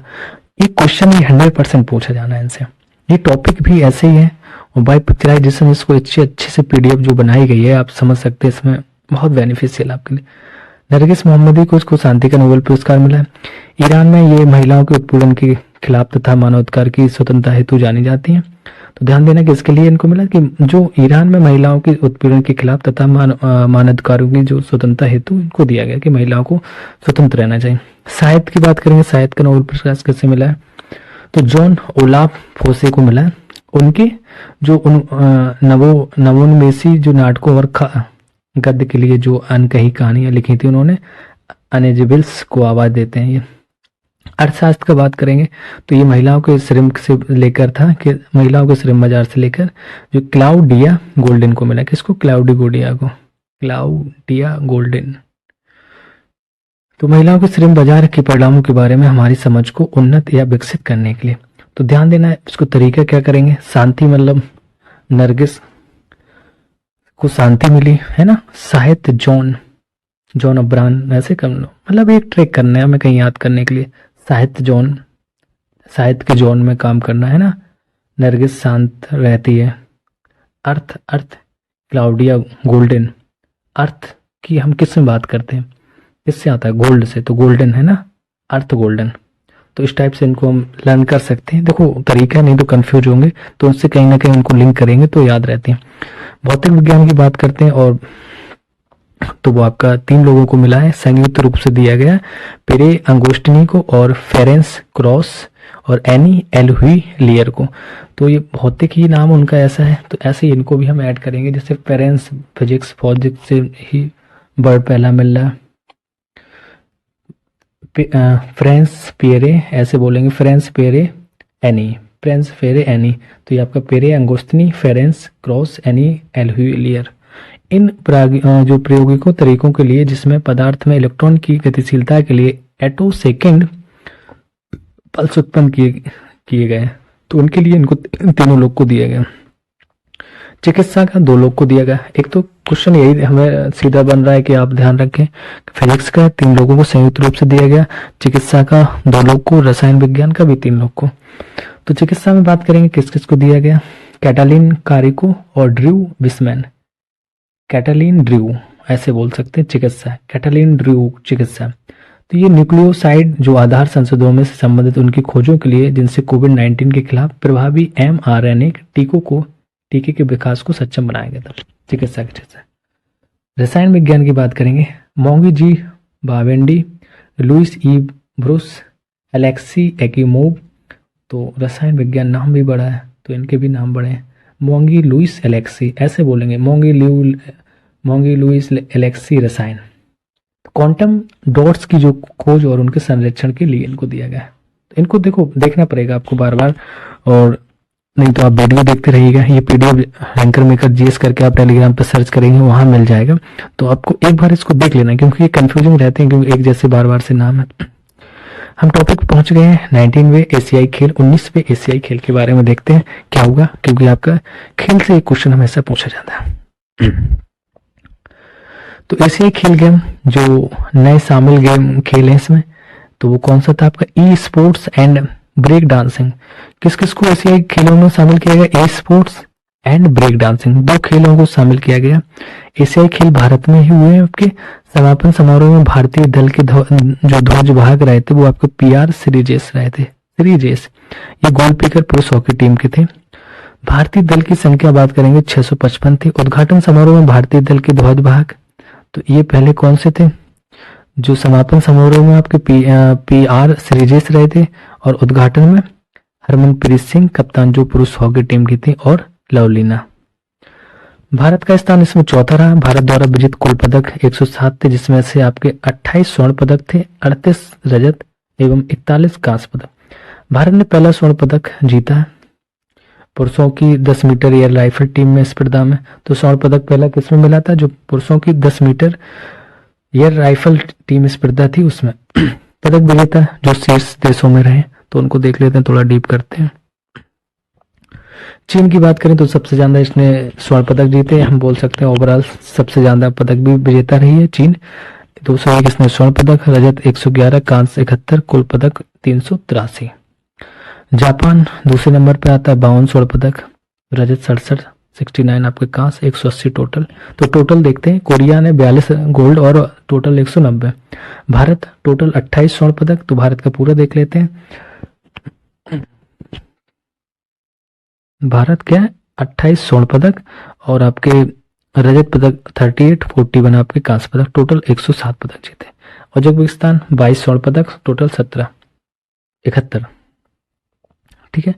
और नेक्स्ट देखते हैं टॉपिक क्या है। तो यहाँ से हो गया, ठीक है। नेक्स्ट यहाँ दोबारा शामिल खेल जो पहले थे फिर हटा दिए गए थे फिर आ गए, तो जियांग की ये अब दोबारा आ गया, शतरंज भी आ गया, आपका बोर्ड गेम आ गया, ये क्रिकेट भी आ गए। कौन सी किसकी बात कर रहे हैं, हम कर रहे हैं 19वें एशियाई खेल। तो इसमें से e sports and break dancing को फिर ऐड किया गया है, मतलब ऐड किया गया है नए खेलों को, और 2-4 खेल ऐसे थे जो पहले थे हटा दिए गए थे फिर से दोबारा लाया गया। वो कौन से आपके जियांग की, शतरंज, बोर्ड गेम, क्रिकेट। तो क्रिकेट को भी 19 एशियाई गेमों में शामिल किया गया। तो भारतीय स्वर्ण पदक विजेता, तो जो स्वर्ण पदक विजेता रहे उनके नाम देख लेते हैं, बहुत इंपॉर्टेंट है, ये तो पूछ ही जाएंगे आपके। क्रेम खेल और स्पर्धा, निशानेबाजी की बात करेंगे तो पुरुषों की 10 मीटर जो एयर राइफल टीम थी उसमें इसके विजेता आपके खिलाड़ी जो देश हैं वो है दिव्यांश सिंह पवार थे वो, ये रुद्राक्ष बाला साहब जो पाटिल और ऐश्वर्य तोमर वर्ल्ड रिकॉर्ड बनाया इन्होंने। क्रिकेट में महिला टीम क्रेम खेल क्रिकेट है, स्पर्धा इसमें महिला टूर्नामेंट में हुआ, ये भारत इसमें विजेता रहा। क्रिकेट पुरुष टूर्नामेंट में इसमें भी भारत विजेता रहा। घुड़सवारी टीम जो डेयर सेज था आपका, ये सब हम घुड़सवारी वाले कोई मतलब के नहीं अपने, है ना। क्रिकेट वाला देख लिया, निशानेबाजी वाला देख लिया, बहुत इंपॉर्टेंट था। लॉन्स टेनिस को देख लेते हैं। लॉन्स टेनिस क्या था, इसमें मिश्रित युगल था, रोहन बोपन्ना और ऋतुजा भोसले, ये आपके विजेता रहे। और क्या इंपॉर्टेंट है इसमें, एथलेटिक्स की यदि बात करते हैं पुरुषों की जो 3000 मीटर स्टीपल चेंज हुआ था तो अविनाश शामले इसमें विजेता रहे। तीरंदाजी की बात करें तो मिथिलेश टीम कंपाउंड हुआ था, ये ज्योति सुरेखा और बेनम ओजस प्रवीण देवताले थे इसमें। कबड्डी की बात करते हैं, अच्छा हॉकी और देख लो क्योंकि राष्ट्रीय खेल इसका हॉकी थोड़ा जरूरी। पुरुष फील्ड जो हॉकी थी इसमें भारत विजेता रहा जापान को पराजित करके, तो पुरुष टीम हॉकी में भारत विजेता रहा। कबड्डी में महिला टीम में भारत विजेता, कबड्डी पुरुष टीम में भी भारत विजेता। बैडमिंटन पुरुष युगल में आपका पुरुष युगल, ये ध्यान देना, बैडमिंटन पुरुष युगल सात्विक कसाई, राज रैकेंडरी और चिराग। नेक्स्ट देखते हैं इसमें क्या, तो ये आपका कवर हो गया, हम लोग पहुंच गए हैं पेज नंबर 13 पे। देखते हैं क्या है, राष्ट्रीय बहुआयामी गरीबी सूचकांक 2023 इंडेक्स है। एक क्वेश्चन इंडेक्स से भी, मतलब आप देख रहे हो जितने टॉपिक आ रहे हैं तो उनसे कहीं ना कहीं हर एक टॉपिक से एक क्वेश्चन पूछा ही जाता है आपका। कोई भी एग्जाम आपके अब जैसे लगे एग्जाम तो उनमें हमेशा पूछा ही जाएगा। आप देखेंगे इससे कोई भी पेपर देखे आएंगे कितना क्वेश्चन फंसते हैं, मैं गारंटी लेके बैठा हूँ उसमें। राष्ट्रीय बहुआयामी गरीबी सूचकांक 2023 संकेत एवं आधार अधिभार क्या है देखते हैं। शिक्षा के संकेत की बात करेंगे तो उसमें 1/3, जिसमें से 1/3 में से आपका 1/6 स्कूली शिक्षा के विषय के वर्ष की बात की गई है, और 1/6 स्कूल उपस्थिति के बाद, मतलब जो शिक्षा थी उसमें 1/3 के ऊपर सीधे कहा गया कि 1/6 लगभग स्कूल की जो स्कूल शिक्षा के वर्ष हो, 1/6 स्कूल उपस्थिति होने से। स्वास्थ्य की बात करेंगे, स्वास्थ्य जो है 1/3, इसमें से 1/3 में से 1/6 पोषण पर, 1/12 बाल एवं किशोर मृत्यु दर पर और 1/12 प्रसव पूर्ण देखभाल के लिए।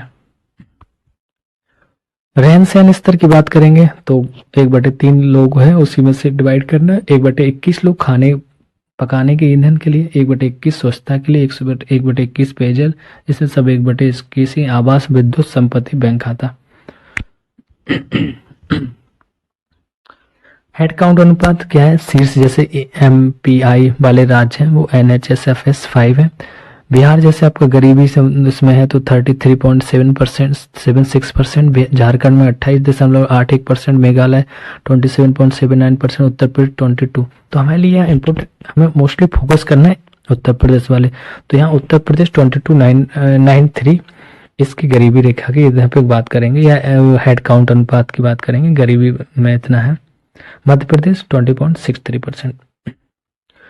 चलिए नेक्स्ट देखते हैं इसमें क्या है, जो गरीबी हेड काउंट में जो आपके अनुपात में गिरावट आई है, तो सबसे ज़्यादा 2015-16 के बीच में आपकी 24.85% गिरावट आई थी, और 19 से लेके 21 तक के लिए 14.96%। नोट 2015-16 से 2019 से 21 की अवधि के दौरान रिकॉर्ड 13.5 करोड़ लोग गरीबी से बाहर आए, पता नहीं कौन आया भैया, कैसे आंकड़े आए होंगे, क्योंकि यहाँ कागज के दम पे होता है, धरातली इस तलीय पे नहीं देखा जाता कि बेसिक देखें क्या। गरीबी की जो व्यापकता में गिरावट है तो सबसे ज़्यादा आपकी देखी जा रही है 15-16 में ग्रामीण क्षेत्र में 32.59%, शहरी क्षेत्र में 8.6% गिरावट आई है। 19 से 21 तक में ग्रामीण क्षेत्र में 19.28% और शहरी क्षेत्र में 5.27%। निर्धनता की तीव्रता की बात करेंगे तो निर्धनता जो है आपकी 2015-16 में 47.14% थी, 2019-20 में जाके 44.39% हो गए। कुछ नोट दिया गया, इसको देख लेते हैं क्या। नोट में लिखा है कि निर्धनता की तीव्रता जो बहुआयामी गरीबी में रहने वाले लोगों के बीच औसत अभाव को मापती है, में सुधार हुआ है। ठीक है, क्या हुआ? जो निर्धनता की तीव्रता को जो बहुआयामी गरीबी में रहने वाले लोगों के बीच औसत अभाव को मापती है, इसमें कुछ सुधार हुआ है। तो मतलब गरीबी से लोग बाहर आए। भारत 2030 की निर्धारित समय सीमा से काफी पहले लक्ष्य 1.2 को प्राप्त करने की ओर अग्रसर है। 1.2 मतलब ये गरीबी को खत्म करने के लक्ष्य को 2030 तक, तो उसकी ओर अग्रसर है। स्कूली शिक्षा, स्वास्थ्य, स्वच्छता, पोषण, रसोई गैस, वित्तीय समावेशी और बिजली तक पहुंच में सुधार ने बहुआयामी गरीबी सूचकांक मूल को कम करने में उल्लेखनीय भूमिका निभाई। मतलब इन्होंने किस पे ध्यान दिया है सरकार ने? स्कूली शिक्षा थी, स्वच्छता थी, पोषण, रसोई गैस, वित्तीय समावेशी और बिजली तक पहुंच। तो इनका एक ये आंकड़ा था कि इन सब के हम समावेशी पहुंचा देंगे या बहुआयामी गरीबी सूचकांक में इससे सुधार होगा। ठीक है भैया। नेक्स्ट टॉपिक है हमारा आदित्य L1 मिशन। जो आदित्य L1 के बारे में बात हुई थी कि जो सूर्य पे उतारा गया था, तो उस पे हमें फोकस करना, फिर हम चंद्रयान भी देखेंगे, है ना। तो पहले सूर्य को देख लेते हैं। आदित्य L1 मिशन क्या था ये, थोड़ा सा देखते हैं इसकी डिटेल। कि अंतरिक्ष यान का स्थान है ये लैग्रेंज बिंदु L1 के चारों ओर एक हेलो ऑर्बिट या प्रभा मंडल में स्थापन किया गया था इसको। लैग्रेंज बिंदु की कुल जो संख्या है वो 5 पार्टों में इसको बांटी गई, L1, L2, L3, L4 तथा L5 में। ठीक है, लैग्रेंज बिंदु क्या होते हैं इसको भी देख लेते हैं। तो अंतरिक्ष में ऐसे स्थल जहां दो विशाल पिंडों जैसे पृथ्वी एवं सूर्य का संयुक्त गुरुत्वाकर्षण बल किसी छोटे पिंड जैसे अंतरिक्ष यान द्वारा उसके साथ गति करने के लिए आवश्यक अभिकेंद्र बल मतलब सेंट्रीपिटल फोर्स के बराबर होता है। ऐसे समझ लो कि पृथ्वी और सूर्य के बीच का जो एक बिंदु होगा, जब मीटिंग पॉइंट होगा, दोनों चीजें जहां मिलती होंगी, तो उसी जगह पे वो सेंट्रीपिटल फोर्स का वर्क कर रहा होगा उसका गुरुत्वाकर्षण के कारण, क्योंकि वहां पे गुरुत्वाकर्षण बल किसी छोटे पिंड से ही मतलब कम होगा। अतः इन बिंदुओं पर स्थापित कोई वस्तु पिंड अपेक्षाकृत स्थिति या संतुलन रह सकती है, क्योंकि जो वहां पर सेंट्रीपिटल फोर्स है, जैसे भी देखते हैं सेंट्रीपिटल फोर्स है, जैसे आपका बहुत सारी चीज़ों में फॉलो होता है। मोस्टली आपका जो दूध से क्रीम निकालने के लिए जो मशीन यूज की जाती है उन सब में, तो वो सेंटर पे कहीं ना कहीं ये चीज़ें फिक्स हो जाएंगी। जो L1 L2 है ये सारी चीज़ें के दिया है। प्रमुख बिंदु क्या है? प्रमुख बिंदु आपके ये है कि जो प्रक्षेपण तिथि थी 2 सितंबर 2023 को लॉन्च हुआ। प्रक्षेपण स्थल था सतीश धवन अंतरिक्ष केंद्र श्रीहरिकोटा, और प्रक्षेपण यान था, उसको ध्यान रखना, PSLV C-57। मिशन निदेशक निगार साजी थे और विशेष भारत का पहला सौर मिशन था ये। तो ये ध्यान देना कि भारत का ये पहला सौर मिशन था, बहुत इंपोर्टेंट है क्योंकि ये ऐसी चीजें पहली आखिरी ये सब पूछे। इसको जो प्रमुख वैज्ञानिक थे तो डॉक्टर शंकर सुब्रमण्यम के थे। कौन थे? डॉक्टर शंकर सुब्रमण्यम के। प्रेक्षण यान जो आदित्य L1 मिशन है ये PSLV C-57 या PSLV P-59 में उड़ान थी। साथ ही PSLV जो एक्सेल संस्करण की है 25वीं उड़ान थी। तो PSLV एक्सेल की जो संस्करण था उसकी ये 25वीं उड़ान थी।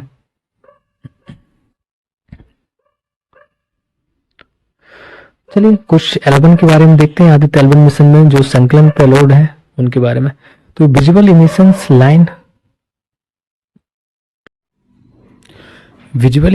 लाइन कोरोनोग्राफ्स जो VELC जिसको कहते हैं, इसका उद्देश्य है सोलर कोरोना और कोरोनल मास इंजेक्शन के गति विज्ञान का अध्ययन करना। तो ये उसके इंजेक्शन के गति विज्ञान का अध्ययन करेगा। और नेक्स्ट पॉइंट है आपका सोलर अल्ट्रावायलेट जो इमेजिंग्स जो टेलीस्कोप से जैसे SUIT इसको शॉर्ट में कहेंगे। तो इसका उद्देश्य है नियर अल्ट्रावायलेट वेवलेंथ में फोटोस्फीयर्स एवं क्रोमोस्फीयर्स का चित्र खींचने पे प्रयुक्त के लिए। तो इसमें उपकरण लगाए गए हैं, उनका क्या क्या काम है उनके बारे में बताया जा रहा है। सोलर लो एनर्जी मतलब एक्सरे की बात करेंगे तो स्पेक्ट्रोमीटर्स सोलेक्स कहेंगे, उद्देश्य इसका सोलर फेलरेस का अध्ययन करना है। हाई एनर्जी एलआई जिसको करेंगे ऑर्बिटिंग है, एक्सरे स्पेक्ट्रोमीटर से। देखो नाम आपको ऐसे लग रहे होंगे लेकिन कहीं ना कहीं ये इंपॉर्टेंट है कि इसका वर्क पूछ दे, बट एक बार सरसरी निगाह से इनको देखना ही है। इसका उद्देश्य आपका सूर्य से आने वाली एक्सरे फ्लोरा का अध्ययन करना। तो ये ध्यान देना कि ये इंपॉर्टेंट पॉइंट है आपका कि सूर्य से जो आने वाली एक्सरेज लाइन रहेंगी तो उनका उद्देश्य कौन ये देखेगा, वो आपका high energy L1 orbiting x ray spectrum जिसको HEL1OS कहेंगे। ठीक है, नेक्स्ट पॉइंट है हमारे कि आदि जो सोलर विंड पार्टिकल्स एक्सपेरिमेंट जिसका अपेक्स कहेंगे, ये उसका उद्देश्य क्या है अपेक्स का, शॉर्ट में देखेंगे सारी चीज़ें। जैसे सोलेक्स का उद्देश्य क्या, सोलर फ्लेयर्स का अध्ययन करना है। HEL10S का क्या है अध्ययन, सूर्य के आने वाले एक्सरे का फ्लोरा का अध्ययन करना। ऐसे आपका एस्पेक्ट्स का मतलब आदि सोलर विंड पार्टिकल्स एक्सपेरिमेंट है, ये सोलर विंड एवं एनर्जेटिक आयंस के साथ साथ उनके ऊर्जा वितरण का अध्ययन करेगा। प्लाज्मा की बात करें, प्लाज्मा जो एनालाइजर्स है ये आपका पैकेज 4 आदित्य मतलब पापा जिसको शॉर्ट में कहेंगे, क्या लिखा है प्लाज्मा एनालाइजर पैकेज 4 आदित्य, तो इसको पापा बोलेंगे। पापा का उद्देश्य क्या है कि सौर पवनों एवं उनके संगठन को समझना। जैसे कि हम लोगों की भावनाओं को पापा लोग समझते हैं, ऐसे ही इसका भी काम है कि सौर पवनों एवं उनके संगठनों को समझना। Advance tri axials higher resolution digitals और जो मैनोमीटर्स है जिसका उद्देश्य L1 बिंदु पर अंतर्ग्रही चुंबकीय क्षेत्र का मापन करना। चलिए नेक्स्ट देखते हैं क्या है।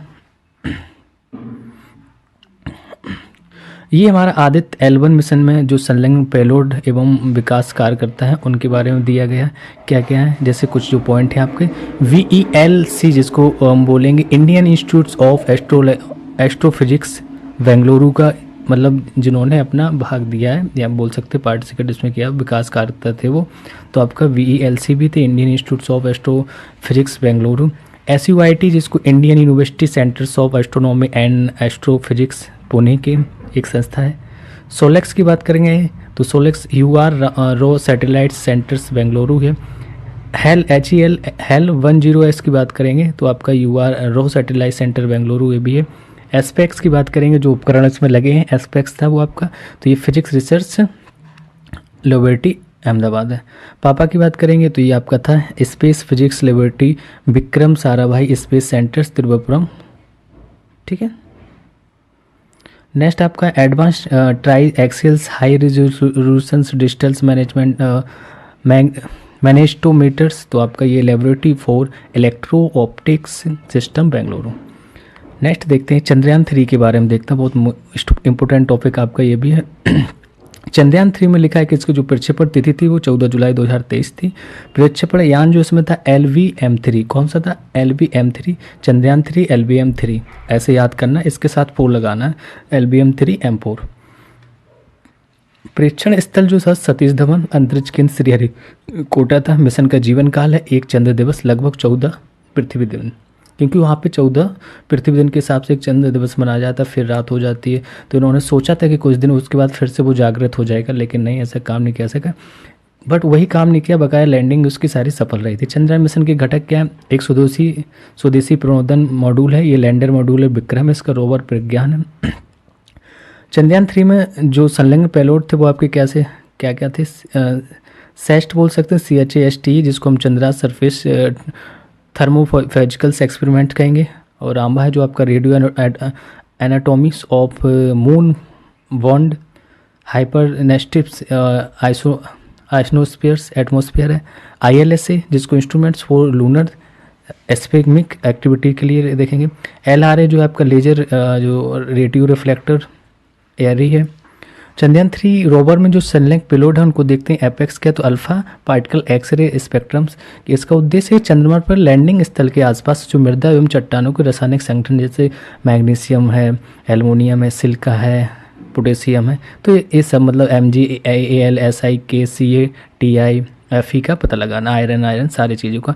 LIPS क्या है, लेजर इंड्यूस ब्रेकडाउन स्पेक्ट्रोस्पेस क्या, इसका उद्देश्य था कि गुणात्मक एवं मात्रात्मक विश्लेषण एवं चंद्रमा के रासायनिक संगठन का पता लगाना। देखो ये उपकरण जो उसमें लगे, ऐसे हमने आदित्य 1 में भी देखे, तो उसमें भी ये थे, क्योंकि वहाँ पता कौन करेगा, है ना। तो सब उसमें जितने भी उपकरण हैं उनका सबका काम अलग अलग है, क्या काम कर रहा है, कौन मिट्टी के उपकरण ले रहा है, कौन फोटो खींच रहा है, कौन गड्ढे का पता लगा रहा है, कौन मिनरल्स के पता लगा रहा है, सारी चीज़ें सबके काम अलग अलग हैं। चंद्रयान 3 का जो पेलोड मॉड्यूल है वो आपको संलग्न पेलोड मॉड्यूल है, इस टाइप का शेप में दिया गया था। स्पेक्ट्रोपोलरीमीटरी ऑफ हैबिटेबल प्लांट अर्थ है, उद्देश्य रहने योग्य छोटे ग्रहों की खोज करना। तो क्या है इसका उद्देश्य कि जो जैसे पृथ्वी एक ग्रह है, इस टाइप के और ग्रहों की खोज करने की जहाँ पे जीवन संभव हो, रहने योग्य। चंद्रयान 3 की सफल जो लैंडिंग हुई तो 23 अगस्त 2023 को ही हुई थी, तो 23 से याद हो जाएगा ये। इसके 2 पॉइंट है कि भारत सॉफ्ट लैंडिंग करने में सक्षम चौथा देश बन गया। इसके पहले कुछ देश थे, उनको भी देख लेते हैं। अमेरिका था, रूस या जो इसका पूर्व सोवियत संघ बोल सकते हैं, उसके बाद चीन, और चौथे नंबर भारत। भारत चंद्रमा के दक्षिणी ध्रुव पर सफलतापूर्वक लैंड करने वाला पहला देश बन गया। यहाँ पे एक पॉइंट ये हमारे लिए कि जो भारत है वो दक्षिणी ध्रुव पर, कहाँ पे, दक्षिणी ध्रुव पर लैंडिंग करने वाला पहला देश बन गया। ठीक है, तो ये इंपॉर्टेंट हो जाता है कि दक्षिणी ध्रुव पर कौन सी देश ने पहले लैंडिंग कराई, तो इंडिया ने। महत्वपूर्ण कुछ घोषणाएं, जैसे कि आपकी शिव शक्ति पॉइंट है, तिरंगा पॉइंट है, तो ये उन्हीं को जो जहाँ पे वहाँ पे चंद्रमा ने लैंडिंग की, एक उसको नाम दे दिया गया, एक तिरंगा पॉइंट आपका चंद्रयान 2 के लिए दे दिया है। तो विक्रम लैंडर जो चंद्रमा की सतह पर जिस स्थान पर उतरा था उसको हमने क्या नाम दे दिया गया, सरकार के द्वारा उसको नाम शिव शक्ति पॉइंट दिया गया। कहाँ पे, जहाँ पे उसने अपने कदम रखे थे, वो वाला पॉइंट हमारा शिव शक्ति। तिरंगा पॉइंट क्या किसे कहा गया, जो चंद्रमा 2 का लैंडर विक्रम जिस स्थल के आसपास दुर्गाग्रहण हुआ था, तिरंगा पॉइंट उसे कहा गया जो हमारा चंद्रयान 2 गया था, जहाँ पे वो विक्रम उसका दुर्घटनाग्रस्त हो गया था, तो उस पॉइंट को तिरंगा 2 नाम दिया गया। ये बहुत इंपॉर्टेंट पॉइंट है ये। चलिए देखते हैं राष्ट्रीय अंतरिक्ष दिवस। अब ये 23 अगस्त को प्रतिवर्ष मनाया जाएगा कि अंतरिक्ष दिवस के रूप में भी इस टाइम से मनाने जाने लगा। चंद्रयान 3 की सॉफ्ट लैंडिंग की उपलब्धि पर इसको सेलिब्रेट किया जाने लगा। भारत के कुछ चंद्र अभियान हैं, उनके बारे में देखते हैं। चंद्रयान 1 था, चंद्रयान 2 था, 3, इन सबको एक बार देख लेते हैं। चंद्रयान 1 की बात करेंगे तो ये आपका मिशन दिए गए, प्रक्षेपण तिथि और प्रक्षेपण यान दिए। जो चंद्रयान 1 22 अक्टूबर 2008 को लॉन्च किया गया था, PSLV C11 से होगा था। PSLV C11 से साइंस एंड टेक्नोलॉजी के क्वेश्चन में आपके आ जाएंगे ये। तो PSLV C11 से चंद्रयान 1 कब किया गया था, 2008 में, डेट 22 अक्टूबर। चंद्रयान 2 की बात करेंगे तो 22 जुलाई, ये भी 22 तारीख को, लेकिन जुलाई में 2019 में GSLV मार्क 3 M1 से किया गया था। तो ध्यान देना किससे, GSLV मार्क 3 M1। और चंद्रयान 3 अभी हम लोगों ने देखा 14 जुलाई 2023 को LV M3 M4 से, और इसने लैंडिंग कम की थी 23 अगस्त को। LV M3 M4 प्रक्षेपण यान, ये विशेषता है इसकी क्या है, इसकी ऊंचाई जो लगभग 43.5 मीटर है। लिफ्ट ऑफर भार है जो 642 टन का है, कितना लिफ्ट वेट उठा सकती है। LV M3 M4 के प्रक्षेपण यान में कुछ बातें कि भारत का सबसे बड़ा एवं सबसे भारी प्रक्षेपण यान है ये आपका LV M3। तो जिससे ये लॉन्च किए जाते हैं उन्हीं को हम प्रक्षेपण यान कहते हैं। उपग्रहों को ये बहुकक्षाओं जैसे LEO, MEO, GEO में स्थापित करने एवं अंतर्गृहीय मिशनों में इंटरप्लैनेटरी मिशंस को कार्यान्वित करने में सक्षम है। प्रणोदन चरण या प्रोपल्शन स्टेज क्या था, स्टेप ऑन मोटर तो 2X S200 ठोस था जो इसमें यूज की जाती हैं चीज़ें, मतलब फ्यूल के बारे में बोल सकते हैं। एंड कोर चरण था इसका L110 तरल में था। ऊपरी चरण क्या था, C25 क्रायो में था। नेक्स्ट हम लोग आ गए हैं कि आधारभूत पशुपालन जनसांख्यिकी 2023। देखो पशु जनगणना और पशुपालन जो सांख्यिकी, इससे क्वेश्चन हमेशा पूछे जाते हैं, क्योंकि इसमें आपको बताया जाएगा किस में उत्पादन में भारत कौन सी कैटेगरी में, कौन सा देश किस सब टॉप पे है। मोस्टली हमें उत्तर भारत की कंडीशन देखनी है कौन सी पोजीशन पे, और भारत में इंडिया को। तो ये 2 पॉइंट ध्यान देना। एक तो टॉप देखेंगे, जिस कंट्री के टॉप पे हो उसको देखेंगे, लिस्ट पे थोड़ा देख लेंगे, फिर हमारी इंडिया की पोजीशन क्या है वो देखना है, फिर इंडिया में यूपी की क्या पोजीशन, वो चीज़ें देखनी है। चलिए देखते हैं आधारभूत पशुपालन जनसांख्यिकी 2023। तो वर्ष 2023 में दुग्ध उत्पादन के बारे में बात किया गई। जारीकर्ता कौन था, ये पशुपालन एवं मत्स्य पालन विभाग है, वो इसको जारी करता है, आंकड़े देता है कि कुल उत्पादन जो लगभग हुआ 230.58 मिलियन टन इसका हुआ। कितना दूध के बारे में बात करें, वार्षिक वृद्धि की बात करेंगे 3.83, 3.83 मिलियन टन इसकी लगभग वार्षिक वृद्धि हो रही। प्रति व्यक्ति दुग्ध उपलब्धता, ये क्वेश्चन आपका एक बार नहीं काफ़ी बार पूछा गया और पूछा जाता है, पूछा जाएगा कि प्रति व्यक्ति दुग्ध जो उपलब्धता है वो कितनी है। तो वो आपकी 459 ग्राम प्रतिदिन के हिसाब से। एक व्यक्ति प्रति 459 ग्राम लगभग आपका आधा लीटर दूध, समथिंग थोड़ा सा कम है, लेकिन समथिंग बोल सकते हैं 500 मीटर 500 ग्राम नहीं, लेकिन थोड़ा है 459 ग्राम, हम 460 ग्राम बोल सकते हैं कि प्रतिदिन में इतना एक व्यक्ति को दूध उपलब्ध हो जाना चाहिए। वर्ष 2023 में अंडा उत्पादन की बात करते हैं। देखो ये सारी चीज़ें जो उत्पादन की चीज़ें हैं ये सब इम्पोर्टेंट है। तो हमने अभी दूध देख लिया, अब अंडे को देख लेते हैं। क्या है ये जारी करता पशुपालन और मत्स्य पालन विभाग है, ये भी वही है। कुल उत्पादन है 138.83 मिलियन टन, वार्षिक वृद्धि इसकी 6.77% है। प्रति व्यक्ति अंडा उपलब्ध 101 प्रति वर्ष है, ठीक है। तो प्रति वर्ष में एक आदमी को लगभग 101 अंडे प्राप्त हो जाएंगे, मतलब इतने वो यूज कर सकता है। तो वर्ष 2022-23 में मांस उत्पादन की बात करें, जारी करता पशुपालन और मत्स्य पालन विभाग है, सारी चीज़ें वही कर रहे हैं। कुल उत्पादन 9.77 मिलियन टन है, वार्षिक वृद्धि है इसकी 5.13 है। प्रति व्यक्ति मांस उपलब्धता वो 7.70 किलोग्राम प्रति वर्ष, इस हिसाब से इतना चल रहा है। 7 किलो 8 kg के लगभग में एक वर्ष में एक आदमी यूज कर सकता है। वर्ष 2022-23 में ऊन उत्पादन की बात करें तो जारी करता वही आपका पशुपालन एवं मत्स्य पालन विभाग है। कुल उत्पादन हो जाता 33.61 मिलियन टन है। ये देखो भेड़ बनी हो, सारी चीज़ें दिखाई गई। वार्षिक वृद्धि की बात करेंगे 2.12% इसकी वृद्धि इधर। शीर्ष दुग्ध उत्पादन की बात करें तो दुग्ध उत्पादन में शीर्ष कौन थे, तो उत्तर प्रदेश ही था शीर्ष पे, ठीक है। शीर्ष पे उत्तर प्रदेश, तो हमारे लिए इम्पोर्टेंट हो जाएगा कि कितना ये इम्पोर्टेंट है कि यहाँ पे उत्तर प्रदेश की बात की गई, वो 15.72% उत्पादन करता है। फिर दूसरे स्थान पे राजस्थान आएगा, तीसरे पे मध्य प्रदेश आएगा, फिर गुजरात, फिर आंध्र प्रदेश। तो हमें पहला देखना है उत्तर प्रदेश है, तो 1 2 5 ही दिए गए, सेगमेंट से भी देख सकते हैं, क्योंकि अगर उत्तर प्रदेश नहीं दिया गया तो सेकंड पे भी पूछ सकता, तो राजस्थान आएगा, फिर मध्य प्रदेश, फिर गुजरात, फिर आंध्र प्रदेश। नेक्स्ट देखते हैं अंडे के बारे में भी, ऐसा उत्पादन में कौन सा टॉप पे है ना। तो आंध्र प्रदेश है 20.13% आंध्र प्रदेश अंडा उत्पादन करता है। फिर तमिलनाडु आता है 15.58% उत्पादन, तेलंगाना 12.77% उत्पादन, पश्चिम बंगाल 9.93%, कर्नाटक 6.51%। तो आपका यहाँ आंध्र प्रदेश टॉप पे कौन सा है, आंध्र प्रदेश को हम टिक कर लेंगे, 20.13% ये उत्पादन करता है। नेक्स्ट मांस के बारे में देखते हैं, मांस में कौन उत्पादन करता है। शीर्ष मांस उत्पादन राज्य जो उत्तर प्रदेश, ठीक है। तो हमने मिल्क में देख लिया, और यहाँ पे हम देखेंगे मांस के बारे में, तो 12.20% ये मांस उत्पादन करता है। फिर उसके बाद पश्चिम बंगाल आता है 11.93%, महाराष्ट्र 11.50%, आंध्र प्रदेश 11.20%, तेलंगाना 11.06% करता है इसका उत्पादन। शीर्ष ऊन उत्पादन की बात करेंगे तो पहला ऊन के लिए जब आपका रेगिस्तान की सारी चीज़ें आएंगी, राजस्थान आएगा, है ना। तो 47.98% राजस्थान। फिर हम देखेंगे जो भेड़ बकरियां ज़्यादा पाई जाती हैं वो आपके जम्मू कश्मीर साइड में है, तो क्योंकि वहाँ के सॉल भी फेमस रहते हैं, तो ऊन उत्पादन में दूसरे नंबर पे जम्मू कश्मीर पहुँच जाएंगे 22.55%। फिर गुजरात 6.01%, महाराष्ट्र 4.73%, हिमाचल प्रदेश 4.27%। चीज़ें सामने लिखी भी रहती हैं, अगर मेरे मुंह से कुछ थोड़ा सा इधर उधर कुछ निकलता है तो बट आप उसको देख भी सकते हैं। वर्ष 2022-23 के दौरान स्थित कीमतों पर कृषि में पशुधन का हिस्सा 30.47% रहा है। तो ये बात कर रहा है कि जो स्थिर कीमतों पर थी उसमें कृषि में पशुपालन का जो हिस्सा था वो लगभग आपका 30.47%, एक बड़ा ही महत्वपूर्ण योगदान दिखाता है। देखते हैं क्या है इसमें। जो 76वां बामठा ये ब्रिटिश एकेडमी फिल्म अवार्ड है, इसके बारे में ये आपका ऊपर तक हो गया, न्यू टॉपिक आ गया हमारा क्या तो देखना था यहाँ कृषि में पशुधन का कितना हिस्सा था, 30.47%। तो 76वां जो बामठा ब्रिटिश एकेडमी फिल्म अवार्ड है ये 2023 में दिया गया, इसके देखना है कितने नंबर्स का, ये 76वां बामठा नाम इसका, ये अवार्ड दिया जाता है, ब्रिटिश एकेडमी फिल्म अवार्ड है 2023 का। फरवरी 2023 में लंदन के रॉयल फेस्टिवल्स हॉल में 76वां बामठा अवार्ड के वितरण समारोह का आयोजन किया गया। सर्वश्रेष्ठ अभिनेता की बात करेंगे तो कौन थे, ऑस्टिन बटलर, फिल्म एल्वस थी। ये आपकी फॉरेन हो जाएंगी फिल्में, बट हमें इंडियन वाले पे फोकस करना है, फिर भी इनमें जो सर्वश्रेष्ठ है उसको थोड़ा देख के चलते हैं सरसरी निगाह से। सर्वश्रेष्ठ अभिनेता ऑस्टिन बटलर, फिल्म एल्विस, और सर्वश्रेष्ठ जो अभिनेत्री थी कैट लेचिन्स, फिल्म टार थी। सर्वश्रेष्ठ सहायक अभिनेता Barry Keoghan, film the banshees of इनिसेरिन।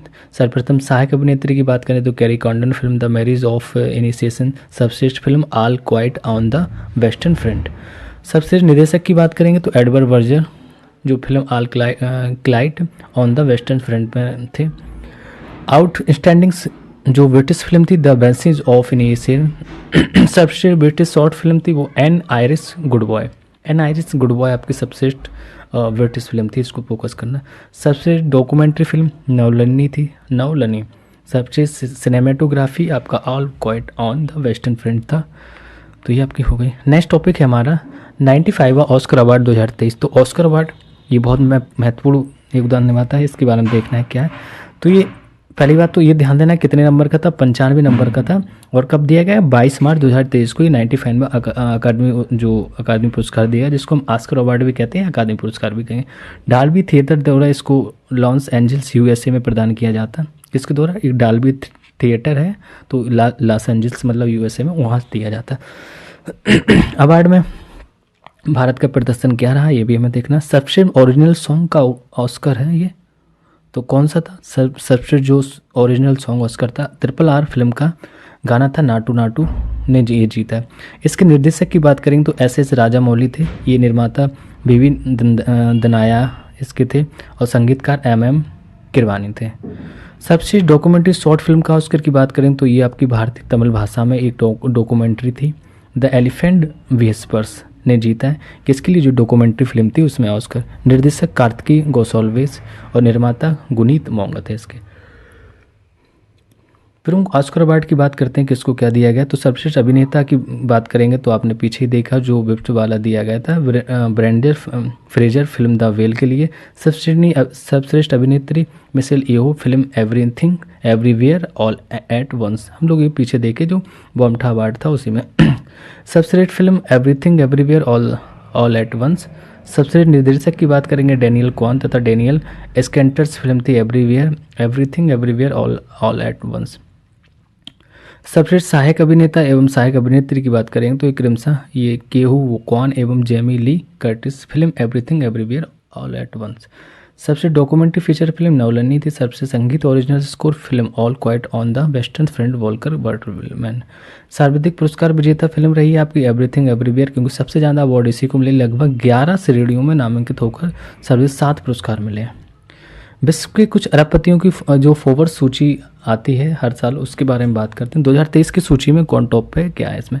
तो 12 दिसंबर 2023 को अमेरिका की पत्रिका फोर्ब्स द्वारा विश्व के अरबपतियों की सूची जारी की गई। तो ये ध्यान देना, ये पत्रिका कहाँ की, अमेरिका की, और ये अरबपतियों की सूची जारी करता है। सर्वाधिक अमीर भारतीय व्यक्ति की बात करेंगे तो फिर मुकेश अंबानी 15वां स्थान है इनका। और सर्वाधिक, ये भारतीय की बात कर रहे हैं ना, 15वें स्थान पर। सर्वाधिक अमीर भारतीय महिला सावित्री जिंदल 51वां स्थान है। विश्व के शीर्ष अरबपति ये दिए गए आपके, सबसे ज़्यादा आपके सबसे बड़े अरबपति हैं वो आपके एलन मस्क है, बर्नार्ड एंड फैमिली। तो ध्यान देना, Elon Musk, Bernard and family. Jeff Bezos तीसरे नंबर पे आएंगे, क्योंकि एलन मस्क और जेफ बेजोस में हमेशा कंपटीशन रहता था। तो जेफ बेजोस आपके तीसरे नंबर, एलन मस्क टॉप पे ही बने। लैरी एलिसंस चौथे नंबर है, वारेन बफेट 5वें नंबर है, बिल गेट्स आपके 6वें नंबर। बिल गेट्स का भी रहता है तो ध्यान रखना, ये 6वें नंबर पर पहुँचे, क्योंकि पूछा जा सकता है बिल गेट्स कौन सी पोजीशन पर रहे, तो 6वें number. Dada Saheb Phalke international film festival award की बात करते हैं 2023 में। ये क्या है, किसको दिया गया, तो Dada Saheb Phalke international film festival award 2023। तो 20 फरवरी 2023 को मुंबई में Dada Saheb Phalke international film festival award 2023 की घोषणा की गई। कब की गई, ये इंपॉर्टेंट है क्योंकि यहाँ पे ये इंडिया से रिलेटेड है। तो ये 20 फरवरी 2023 को कहाँ पे, मुंबई में, ये एक इंटरनेशनल फिल्म फेस्टिवल अवार्ड है जो इसकी घोषणा की। सबश्रेष्ठ फिल्म की बात करेंगे द कश्मीर फाइल्स, जिसके निर्देशक आपके विवेक अग्निहोत्री थे, तो सबश्रेष्ठ फिल्म इसको माना गया। सबश्रेष्ठ अभिनेता की बात करेंगे तो आपके रणबीर कपूर, फिल्म ब्रह्मास्त्र के लिए इनको अवार्ड मिला है। सबश्रेष्ठ अभिनेत्री आलिया भट्ट, फिल्म गंगूबाई काठियावाड़ी, बहुत अच्छी मूवी है, एक टाइप से देखने लायक है कि मतलब एक कहानी, सच्चाई पर आधारित कहानी बताई गई है। सबश्रेष्ठ निर्देशक हैं आपके R बालकृष्ण, फिल्म चुप आई थी उसमें। फिल्म ऑफ द ईयर की बात करेंगे RRR की जो SS राजामौली थे उनको मिला इन्हें। सबश्रेष्ठ वेब सीरीज आपकी Rudra, the age of darkness के बारे में। सबश्रेष्ठ जो पार्श्व गायक थे आपके सचिन टंडन, मैया मैनू फिल्म जर्सी में ये गाना गाया था, जो सचिन टंडन को ये सबश्रेष्ठ पार्श्व गायक दिया था। सर्वश्रेष्ठ पार्श्व गायिका की बात करेंगे तो नीति मोहन, मेरी जान और फिल्म गंगूबाई गठियावाड़ी में गाया था। सबसे cinematographer PS Vinod, film Vikram Vedha को दिया गया ये जो सिनेमाटोग्राफ किया गया। सर्वश्रेष्ठ होनहार अभिनेता तो ऋषभ शेट्टी जो फिल्म कंतारा में आए थे वो, तो इनको होनहार अभिनेता के बारे में दिया। फिल्म उद्योग में उत्कृष्ट योगदान रेखा जी का रहा है। नेक्स्ट देखते हैं आगे क्या है। तो कुछ आपकी वुमेंस इंडियन प्रीमियर लीग 2023 के बारे में चीज़ें दी गई, इनको अच्छे से देख लें क्योंकि इंडियन वुमेंस लीग के बारे में हमेशा एक क्वेश्चन आपका पूछा जाता है। देखिए हम ये नहीं कह रहे कि सारे टॉपिक्स क्वेश्चन आएंगे, लेकिन आपके 2-3 पेपर लगे हो, आप कोई भी दे रहे हैं तो ये किस एग्जाम में आ जाए किसी में ना आ जाए, लेकिन क्वेश्चन आना है, 100% पूछा जाता है। 2-3 एग्जाम लगे हैं, UPPSC से RO है, UPP वाला है, जो भी ये लोग दे रहे हैं तो उनको कहीं ना कहीं क्वेश्चन यहाँ से मिलेंगे। SSC GD है सबके लिए। तो चलिए बात करते हैं। ये जो वुमेन्स इंडियन प्रीमियर लीग है ये संस्करण इसका पहला था। ये विजेता टीम इसकी बात करेंगे तो मुंबई इंडियंस रही है, 7 विकेट से जीती थी। उपविजेता आपकी दिल्ली कैपिटल्स रही है। सर्वाधिक रन ऑरेंज कैप वाले को दिया जाता है, वो कौन थी आपकी मैंग लीनिंग, दिल्ली कैपिटल से 345 रन बनाए थे इन्होंने। सर्वाधिक विकेट पर्पल कैप वाले को दिया जाता है, तो कौन थे, हैली मैथ्यूज जो मुंबई इंडियंस से खेले थे, 16 विकेट उन्होंने लिया था। सर्वाधिक छक्के लगाने वाले जिनको साफी डिवाइन मतलब 13 छक्के लगाए थे, तो सैफ वर्मा 2 लोगों को दिया गया, दोनों 13 छक्के लगाए थे। Man of the tournament Hayley Matthews को दिया गया था। टीमें थी इसमें 5, कुल 22 मैच हुए थे। आयोजन स्थल भारत था। आयोजन अवधि 26 मार्च 2023 और आपका फाइनल मैच का जो आयोजन किया है वो बोरमैन स्टेडियम मुंबई में हुआ था। आयोजन करता कौन था, BCCI कराती है ना। और इसमें जो स्पॉन्सर्स वो टाटा कंपनी थी। और फाइनल मैच में man of the match Nat Sciver Brunt को दिया गया था। चलिए नेक्स्ट टॉपिक देखते हैं। FIH हॉकी विश्व कप के बारे में देखते हैं। तो ये विश्व कप से रिलेटेड है, इम्पोर्टेंट है क्योंकि हॉकी का है, तो हॉकी हमारा वैसे भी राष्ट्रीय खेल है। तो आयोजन तिथि 13 से 29 जनवरी 2023 को हुआ था। फाइनल भुवनेश्वर उड़ीसा में हुआ 29 जनवरी 2023 को। जर्मनी ने 3-5 से और बेल्जियम 3-4 से विजेता जर्मनी रही इसमें, ठीक। उप विजेता आपकी बेल्जियम हो जाएगी। तीसरा स्थान नीदरलैंड का रहा, चौथा स्थान ऑस्ट्रेलिया का और 9वें स्थान पर भारत रही। तो भारत की पोजीशन देखना है 9वें स्थान पर। सर्वाधिक गोल हैबर्ट जेरेमी ने किया था, ऑस्ट्रेलिया के थे, 9 गोल किया था इन्होंने। कुल मैच 44 हुए, कुल टीम थी 16 यहाँ पे। स्थान था क्या आपका भुवनेश्वर, राउरकेला, उड़ीसा। FIH प्रथम महिला ICC अंडर 19 T20 विश्व कप 2023। तो ये आयोजन कहाँ हुआ था, तो इनका आयोजन 14 से लेकर 29 जनवरी 2023 तक चला इसका, जिसका मेजबान देश दक्षिण अफ्रीका था, मतलब दक्षिण अफ्रीका में हुआ। और इसको भारत की टीम जीत के लाई। इंडिया हमारी यहाँ पे विनर रहती है और उपविजेता आपकी इंग्लैंड रहती है। कौन से इंडिया जीती है, FIH प्रथम महिला ICC अंडर 19 T20 विश्व कप।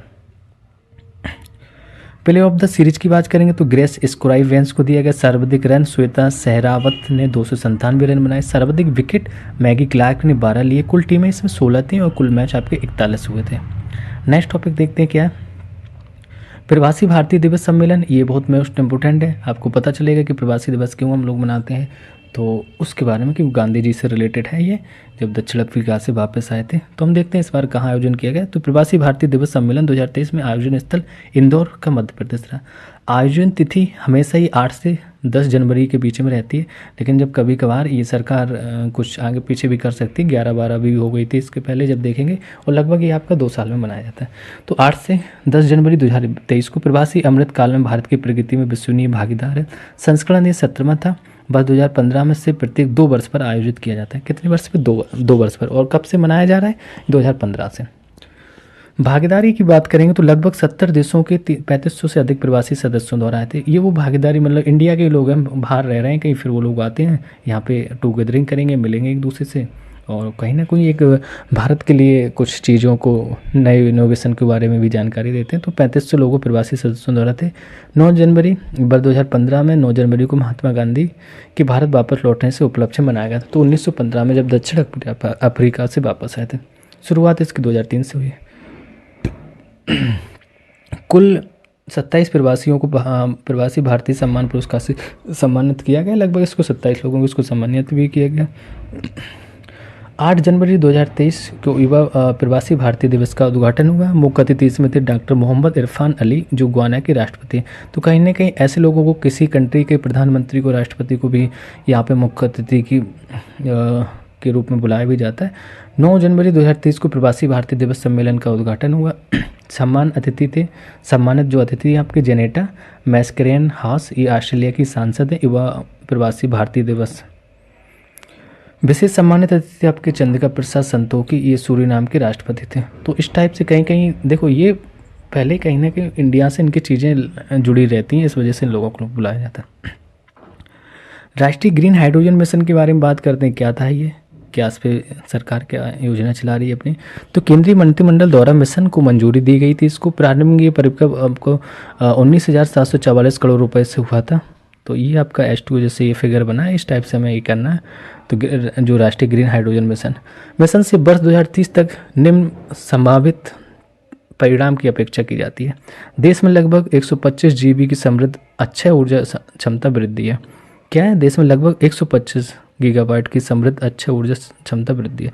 साथ ही प्रति वर्ष कम से कम 5 MMT की हरित हाइड्रोजन उत्पादन क्षमता का विकास करना, 8 लाख करोड़ रुपए से अधिक का निवेश, 6 लाख से अधिक रोजगार का सृजन करना, 1 लाख करोड़ रुपए से अधिक मूल्य के जीवाश्म ईंधन को आयात में कमी करना, वार्षिक ग्रीन हाउस गैस उत्सर्जन में लगभग 50 MMT की कमी लाना।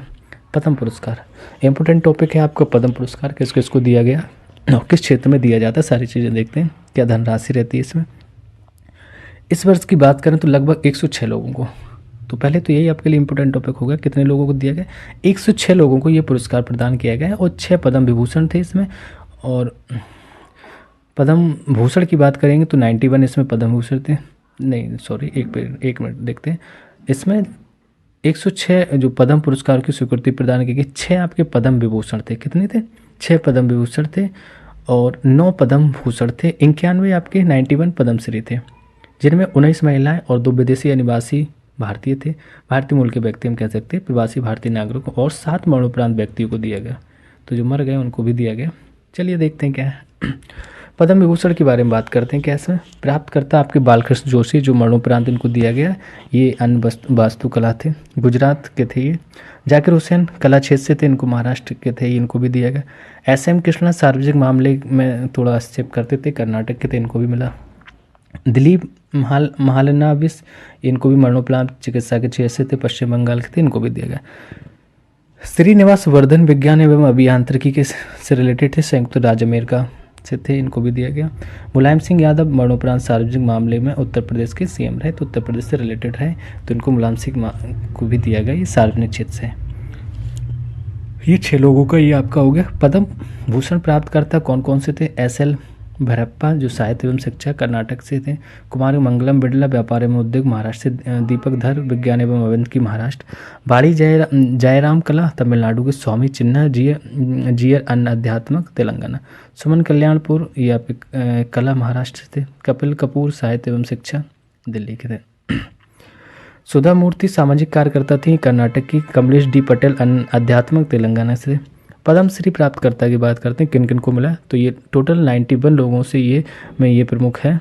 तो जो कुछ लोग प्रमुख हैं उनको ही दिया गया, तो मतलब उनके ही नाम दिए गए, तो हमें भी वही देखना है, क्योंकि 91 तो बहुत हो जाते हैं। डॉक्टर सुकमा आचार्य अन्न आध्यात्मिक श्रेणी से थी, इनको हरियाणा की थी, इनको भी दिया गया। जोधेहा बाई बैग कला से थी, मध्य प्रदेश। ये इसलिए पढ़ रहे हैं कि 3 ऑप्शन 4 ऑप्शन दिए रहेंगे, उनमें से एक पूछ देगा कि पद्मश्री किसको मिला, नहीं मिला, तो आपके दिमाग में रहेगा कि चलो ये नाम पढ़ा था, उनको देख लेते हैं। तो प्रेमजीत बारी आपकी कला क्षेत्र से थी, दादर नगर और हवेली, दमनदीप से रिलेटेड। उषा बारले कला क्षेत्र से छत्तीसगढ़ से थी। हेमचंद गोस्वामी कला असम क्षेत्र से थी, असम की थी। प्रीति काना गोस्वामी कला पश्चिम बंगाल की थी। राधा चरण गुप्ता साहित्य एवं शिक्षा से रिलेटेड थी, उत्तर प्रदेश की थी। तो ये हमारे उत्तर प्रदेश का हमारे लिए इंपॉर्टेंट हो जाएगा कि उत्तर प्रदेश में किसको दिया गया, तो राधा चरण गुप्ता थी, ये साहित्य एवं शिक्षा के क्षेत्र से थी। इस टाइप के क्वेश्चन को देखना है कि उत्तर प्रदेश से कौन है, क्योंकि उत्तर प्रदेश का भी एग्जाम है। अहमद हुसैन और मोहम्मद हुसैन संयुक्त जो कला थी राजस्थान के। दिलशान हुसैन कला क्षेत्र से, आपके दिलशान हुसैन को देख लेना, ये आपके कला क्षेत्र से उत्तर प्रदेश के। CI इस्साक साहित्य एवं शिक्षा केरल। विक्रम बहादुर जमातिया सामाजिक कार्यकर्ता त्रिपुरा। राकेश राधेश्याम झुनझुनवाला, ये मरणोपरांत दिया गया। ये राकेश राधेश्याम झुनझुनवाला है, क्योंकि इनकी ये बहुत अच्छे अर्थशास्त्री थे, तो इनके बारे में थोड़ा जानना जरूरी है, क्योंकि इनके हमेशा आर्टिकल आते थे। तो मरणोपरांत दिया गया इनको, व्यापार और उद्योग महाराष्ट्र के बाद के थे। रतन चंद कर ये चिकित्सा से रिलेटेड थे, अंडमान और निकोबार द्वीप समूह के। MM कीरावनी कला क्षेत्र से थे, आंध्र प्रदेश के, ठीक है। और नेक्स्ट आपके थे परशुराम कोमाजी, ये खूने कला महाराष्ट्र के थे। मंगनी चरण कुंवर ये कला उड़ीसा से रिलेटेड थे। तो ये आपके ढेर सारे दिए गए, हम केवल उत्तर प्रदेश वाले पे फोकस करते हैं क्योंकि कोई मतलब नहीं निकलेगा, ढेर सारी चीज़ें हैं। तो ये आप अरविंद कुमार विज्ञान अभियांत्रिकी उत्तर प्रदेश से थे रिलेटेड। फिर अब हम आ जाएंगे, उमा शंकर पांडे सामाजिक कार्यकर्ता थे उत्तर प्रदेश के, ठीक है। तो ऐसी चीज़ों को हमें देखना है। यहाँ पे भी देखेंगे जो सृष्टि सान्याल हैं, जो कला क्षेत्र से उत्तर प्रदेश के ही थे। फिर इसके बाद उत्तर प्रदेश तो और नहीं दिख रहा है ना। तो इस टाइप से हम चीज़ें उत्तर प्रदेश वाली केवल देखेंगे क्योंकि ढेर सारी हैं, कितना आप लर्न करेंगे कन्फ्यूज और होंगे। और नेक्स्ट है आपका ये मनोरंजन साहू चिकित्सा क्षेत्र थे, ये भी आपके उत्तर प्रदेश से। तो और आपको उत्तर प्रदेश वाले यहाँ नहीं दिख रहे हैं, लेकिन जितने थे हम लोगों ने कवर कर लिए। एक आपके विश्वनाथ प्रसाद तिवारी साहित्य एवं शिक्षा, ये उत्तर प्रदेश से थे। तो इन लोगों को ही ध्यान में रखना है। संयुक्त पुरस्कार को एक पुरस्कार माना जाता है, संयुक्त जो पुरस्कार भी दिया जाता है काफ़ी लोग को, उसको भी एक पुरस्कार माना जाता है। नेक्स्ट स्वच्छ सर्वेक्षण रिपोर्ट के बारे में बात करते हैं, बहुत इंपॉर्टेंट है ये, क्योंकि हमेशा किसी न किसी राज्य को दिया जाता है, उसमें किसी सिटी को दिया जाता है कि कौन सी सिटी सबसे स्वच्छ मानी गई। तो ये 7वां संस्करण था, प्रतिभागी शहर थे इसमें 4335 शहरों ने प्रतिभाग किया था। जारीकर्ता केंद्रीय आवासन और शहरी कार्य मंत्रालय है। राष्ट्रीय स्तर पर सबसे स्वच्छ शहर जो 10 लाख से अधिक आबादी वाले हैं उनकी बात करते हैं। इसमें सबसे पहला आता है आपका इंदौर मध्य प्रदेश। लगातार ये 6ठी बार स्वच्छता में अपना पोजीशन बनाए मेंटेन की हुई, बहुत अच्छी बात है। दूसरा आपका सूरत गुजरात का, नवी मुंबई महाराष्ट्र तीसरे नंबर पर। और बात करते हैं जिसमें लिखा है कि राष्ट्रीय स्तर पर सबसे स्वच्छ शहर 1 लाख से कम आबादी, वो 10 लाख वाले तब 1 लाख वाले देखते हैं। तो पंचगनी महाराष्ट्र का 1 लाख आबादी वाला सबसे स्वच्छ है। फिर पाटन छत्तीसगढ़ का दूसरे स्थान पे, कराड़ महाराष्ट्र का तीसरे स्तर पे।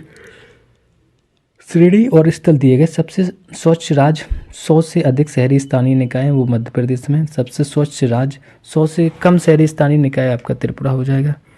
फिर सबसे स्वच्छ छावनी बोर्ड की बात करेंगे तो देवलाली महाराष्ट्र हो जाएगा। Fastest mover city Shivamogga Karnataka. सर्वश्रेष्ठ गंगा शहर 1 लाख से अधिक आबादी हरिद्वार उत्तराखंड। सर्वश्रेष्ठ गंगा शहर 1 लाख से कम आबादी वाला आपका बिजनौर उत्तर प्रदेश हो जाएगा। कचरा मुक्त शहरों की रेटिंग की बात करेंगे तो ये आपका जो SVMU 2.0 के अंतर्गत आता है। तो इसमें 7 स्टार शहर की बात करते हैं। 7 स्टार शहर, देखो जितने ज़्यादा स्टार बढ़ेंगे उतनी अच्छी रैंक शहर की रहती है। जैसे आपके 3 स्टार है होटल से समझ लो, 3 स्टार 5 स्टार, तो 7 स्टार है, 7 सितारा होटल बोलेंगे इसको। इंदौर था तो इसमें सबसे अच्छी पोजीशन मिला। 5 स्टार की बात करें सूरत, भोपाल, मैसूर, नवी मुंबई, विशाखापट्टनम एवं तिरुपति, इनको 5 स्टार दिएगा। सब स्वच्छ सर्वेक्षण ग्रामीण पुरस्कार 2022 किसको दिया गया तो प्रतिभागी इसमें 33 राज्य और केंद्र शासित प्रदेश थे। 709 जिले इसमें सम्मिलित हुए थे। 17,559 गांव थे इसमें। मंत्रालय इसका जल शक्ति मंत्रालय। देखो इस टाइप की जो कंपटीशन कराए जाते हैं तो इससे क्या होता है, वहाँ के जो मंत्री हैं, सांसद हैं, लोकल बॉडीज़ जो प्रशासन है, वो क्या करता है अपने रेटिंग को सुधारने के लिए कहीं ना कहीं सफाई पर ध्यान देगा, है ना, क्योंकि पोजीशन मिलती, पुरस्कार किया जाता है। जैसे समझ लो कि अपने स्कूल टाइम में या कॉलेज टाइम में कोई भी फंक्शन हो रहा है एनुअल, उसमें हम लोग क्या पार्टिसिपेट करते हैं। पार्टिसिपेट करने का मतलब वहाँ एक कंपटीशन रहता है, हमें बेटर करना या कोई भी चीज़ हो शो करना है, पुरस्कार मिलेगा। नेक्स्ट बात करते हैं शीर्ष 3 राज्य केंद्र शासित प्रदेश थे आपके। 3 बड़े राज्य जो 30 लाख से अधिक आबादी वाले, वो तेलंगाना, हरियाणा, तमिलनाडु। छोटे राज्य केंद्र शासित प्रदेश 30 लाख से कम आबादी वाले आपके तो वो अंडमान एवं निकोबार द्वीप समूह, दादर और नगर हवेली एवं दमन द्वीप और सिक्किम। समग्र रूप से शीर्ष जो प्रदर्शन करने वाले 3 जिले हैं वो भिवानी हरियाणा का और जगतियाल तेलंगाना, निजामाबाद तेलंगाना। फिर हम बात करते हैं ऑनलाइन एवं वेब मोबाइल ऐप रिस्पॉन्स के आधार पर रैंकिंग। तो शीर्ष राज्य उत्तर प्रदेश है, आप इसको देख लेना क्योंकि भैया सबसे ज़्यादा जनसंख्या उत्तर प्रदेश की है, तो मोबाइल भी यहाँ पे सबसे ज़्यादा होंगे। तो ठीक है, ऑनलाइन वाली जो रेटिंग रहेगी तो उत्तर प्रदेश वाले तो इसमें टॉप पे आ ही जाएंगे। तो आपका उत्तर प्रदेश। जल जीवन मिशन का ये कार्यों का मूल्यांकन है। 60% से अधिक को नल से जल प्राप्त करने में शीर्ष है आपका पुडुचेरी एवं गोवा। तो पुडुचेरी और गोवा की बात करें, यहाँ पे लगभग जो पाइपलाइन सिस्टम है वो लगभग 60% लोग नल से जल प्राप्त करने लगे। 60, और फिर नेक्स्ट है आपका 60% से कम। एक मिनट नीचे वाला देख लेते हैं पहले। दूसरा देश का पहला हर घर जल प्रणाली जिला है वो आपका बुरहानपुर मध्य प्रदेश का। कौन सा? जो हर घर जल एक योजना चली थी उसके हिसाब से जो देश का पहला प्रमाणित जिला है वो बुरहानपुर मध्य प्रदेश का। 60% से कम को नल से जल प्रदान करने की श्रेणी में तमिलनाडु और मेघालय आपका था। नेक्स्ट देखते हैं, स्वच्छ सर्वेक्षण 2022 में उत्तर प्रदेश को जो पुरस्कार मिले थे वो उनके बारे में देखते हैं। उत्तर प्रदेश के किस किस जिलों को पुरस्कारित किया गया था, वो सारी चीज़ें देखनी है। लगातार क्लास लेने से देखो थोड़ा सा मतलब थक जाते हैं, लेकिन क्या है कंटिन्यू करना। मुझे एक ही क्लास में सारा करंट अफेयर कंप्लीट कराना है, क्योंकि टाइम भी नहीं है ना। एक बार देखो, ख़त्म करो इसको और अपने मॉक टेस्ट लगाते रहो। मॉक टेस्ट आई होप आप लोग लगा भी रहे हो, लगाते भी रहना चाहिए। मैं एक आध दिन में आपका ध्यय कोचिंग के जो मॉक टेस्ट रहेंगे उनको सॉल्व कराएंगे। चलिए देखते हैं 2022 में उत्तर प्रदेश को जो पुरस्कार दिए गए कौन से शहर को कितना। 22 तक की तो करंट अफेयर आर के लिए बहुत ज़रूरी है। फास्टेस्ट मूविंग मीडियम सिटी 3 से 10 लाख जनसंख्या वाले मुजफ्फरनगर, और सेल्फ सस्टेनेबल सिटी 3 से 10 लाख जनसंख्या नोएडा। फास्टिंग्स मूवी बिग सिटी 10 से 40 लाख जनसंख्या Meerut. Award for innovations and best practice 10 से 40 लाख जनसंख्या Kanpur. Award for cantonment in innovation and best practice Lucknow. Award for states UT in innovation and best practices Lucknow. सबसे स्वच्छ शहर नॉर्थ जोन जनसंख्या जिसकी 15,000 से ज़्यादा, लगभग जनसंख्या से ज़्यादा 15,000 एक दिल। और award for innovations and best practice north zone जनसंख्या लगभग 50,000 से 1 लाख तक की जनसंख्या लगभग, तो वो गंगा घाट स्थल है आपका। वर्ष 2023 में फूटे विभिन्न ज्वालामुखी बहुत इंपॉर्टेंट है। किस शहर में, किस देश में कौन सा ज्वालामुखी फूटा, ये देखना है। तो देखते हैं माउंट मेरापी है वो आपका दिसंबर 2023 में फूटा था। कहाँ पे इसकी अवस्थिति, वो आपकी पश्चिमी सुमात्रा इंडोनेशिया। हम ऐसी बात करेंगे सीधा, तो एक ध्यान रखना कि माउंट मेरापी कहाँ पे, इंडोनेशिया में। और अगर पूछा जाए कि ये कहाँ पे, उसके किस पार्ट में फूटा था, तो पश्चिमी सुमात्रा में। क्लूचेवस्काया ऐसे नाम ही है, अब पूछो को क्या बोल रहा है, तो क्लूचेवस्काया आप सामने भी देख सकते हैं। क्लूचेवस्काया सॉप का ये अक्टूबर 2023 में फूटा था। एक कम चटका प्रायद्वीप है रूस में, वहाँ पे इसका हुआ था। तो क्लूचेवस्काया आपका रूस, कम चटका प्रायद्वीप है। माउंट मेयोन की जून 2023 में, ये फिलीपींस में फूटा था। लिटली हुतुर आपके जुलाई 2023 में आइसलैंड में। किलाऊ सितंबर 2023 में हवाई द्वीप अमेरिका का। तो ये इंपॉर्टेंट चीज़ें हैं कुछ। वर्ष 2023 में घोषित यूनेस्को विश्व धरोहर स्थल, तो विश्व धरोहर स्थल में कुछ चीज़ें इंक्लूड की गई भारत के, जैसे 2 चीज़ों को बड़ी फेमस है और उनको दोनों को हमें याद करना है। शांति निकेतन ये पश्चिम बंगाल भारत का 41वां स्थल बना है, जो आपके रविन्द्रनाथ टैगोर जी ने इसको जो हिंदू कॉलेज स्थापित किया था उसी से। तो शांति निकेतन पश्चिम बंगाल 41वां। होयसलो पवित्र मंदिर समूह ये कर्नाटक का 42वां स्थान बना। तो 41वां शांति निकेतन, 42वां होयसल पवित्र मंदिर कर्नाटक, ये 2 भारत के थे। फिर उरुकबानी मारिद राष्ट्रीय उद्यान ये सऊदी अरब का है। बेल पर्वत राष्ट्रीय उद्यान इथोपिया का है। कोहिड हेर आपका कंबोडिया का। नेक्स्ट लिखा कि वर्ष 2023 में विश्व के 45वें स्थलों को विश्व धरोहर में शामिल किया गया। लगभग टोटल 45 स्थल हो गए इसमें भारत के 2 स्थलों को शामिल किया गया, जो आपके भारत में कुल 42 विश्व धरोहर स्थल हो गए। तो भारत की अगर बात करेंगे तो ये विश्व धरोहर स्थल आपके 42 हो गए। ठीक है,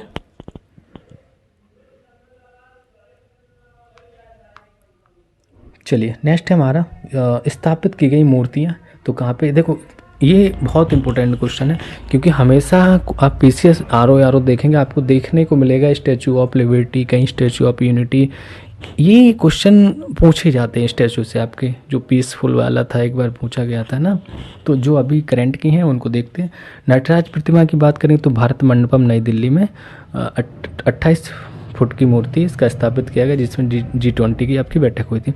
आदि शंकराचार्य स्टैचू ऑफ वननेस ये बहुत इंपॉर्टेंट है, 100% मैं कह रहा हूँ, किसी न किसी एग्जाम में आपको मिल जाएगा, ये गारंटी से है।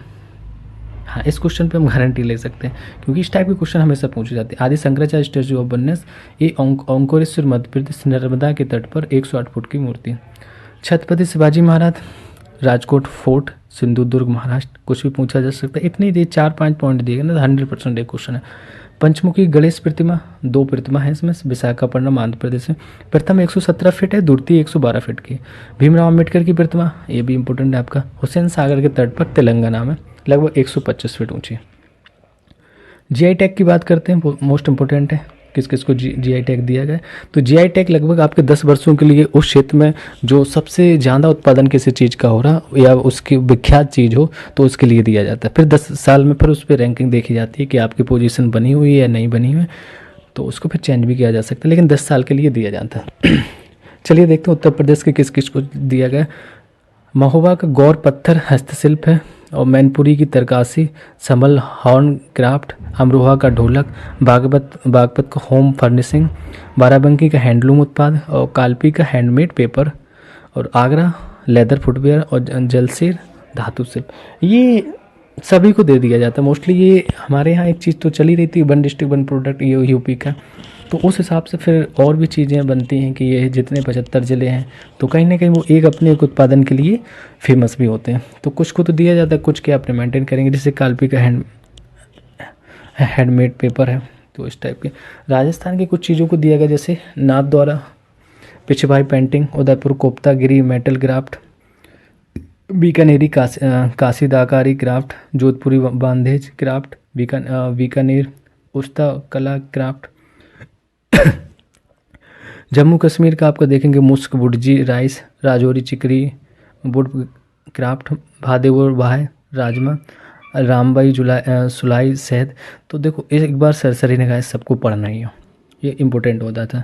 तमिलनाडु का जदेरी नामाकट्टी, कन्याकुमारी मत्ती बनाना केला, चेदी भुट्टा साड़ी। उत्तराखंड आपका वेरीनाग चाय, बिच्छू बूटी कपड़ा, मंडुआ झंगोरा गहत, ये उत्तराखंड के। लाल चावल, काला भट्ट, माल्टा, चौलाई, रामदाना जिसको कहते हैं, बुरान शरबत, पहाड़ी तोड़ ताल, लिखाई लकड़ी की नक्काशी आदि। आंध्र प्रदेश का आपका है अत्रेयापुरम, पुथारेकुलू, लद्दाख का लद्दाख शिवखर थान, बिहार का मर्चा राइस। तो ये है। हाँ, अब हम देखना है कि राज्यों के मुख्यमंत्री तथा राज्यपाल इम्पोर्टेंट है, क्योंकि अभी कुछ राज्यों में चुनाव भी हुए हैं, और ये यहाँ से ये टॉपिक आपका खास करके यूपी के लिए बहुत इंपॉर्टेंट हो जाता है, क्योंकि छोटे किस्म के क्वेश्चन है लेकिन वहाँ पे पूछे जाते हैं, राज्यपाल पूछ देगा।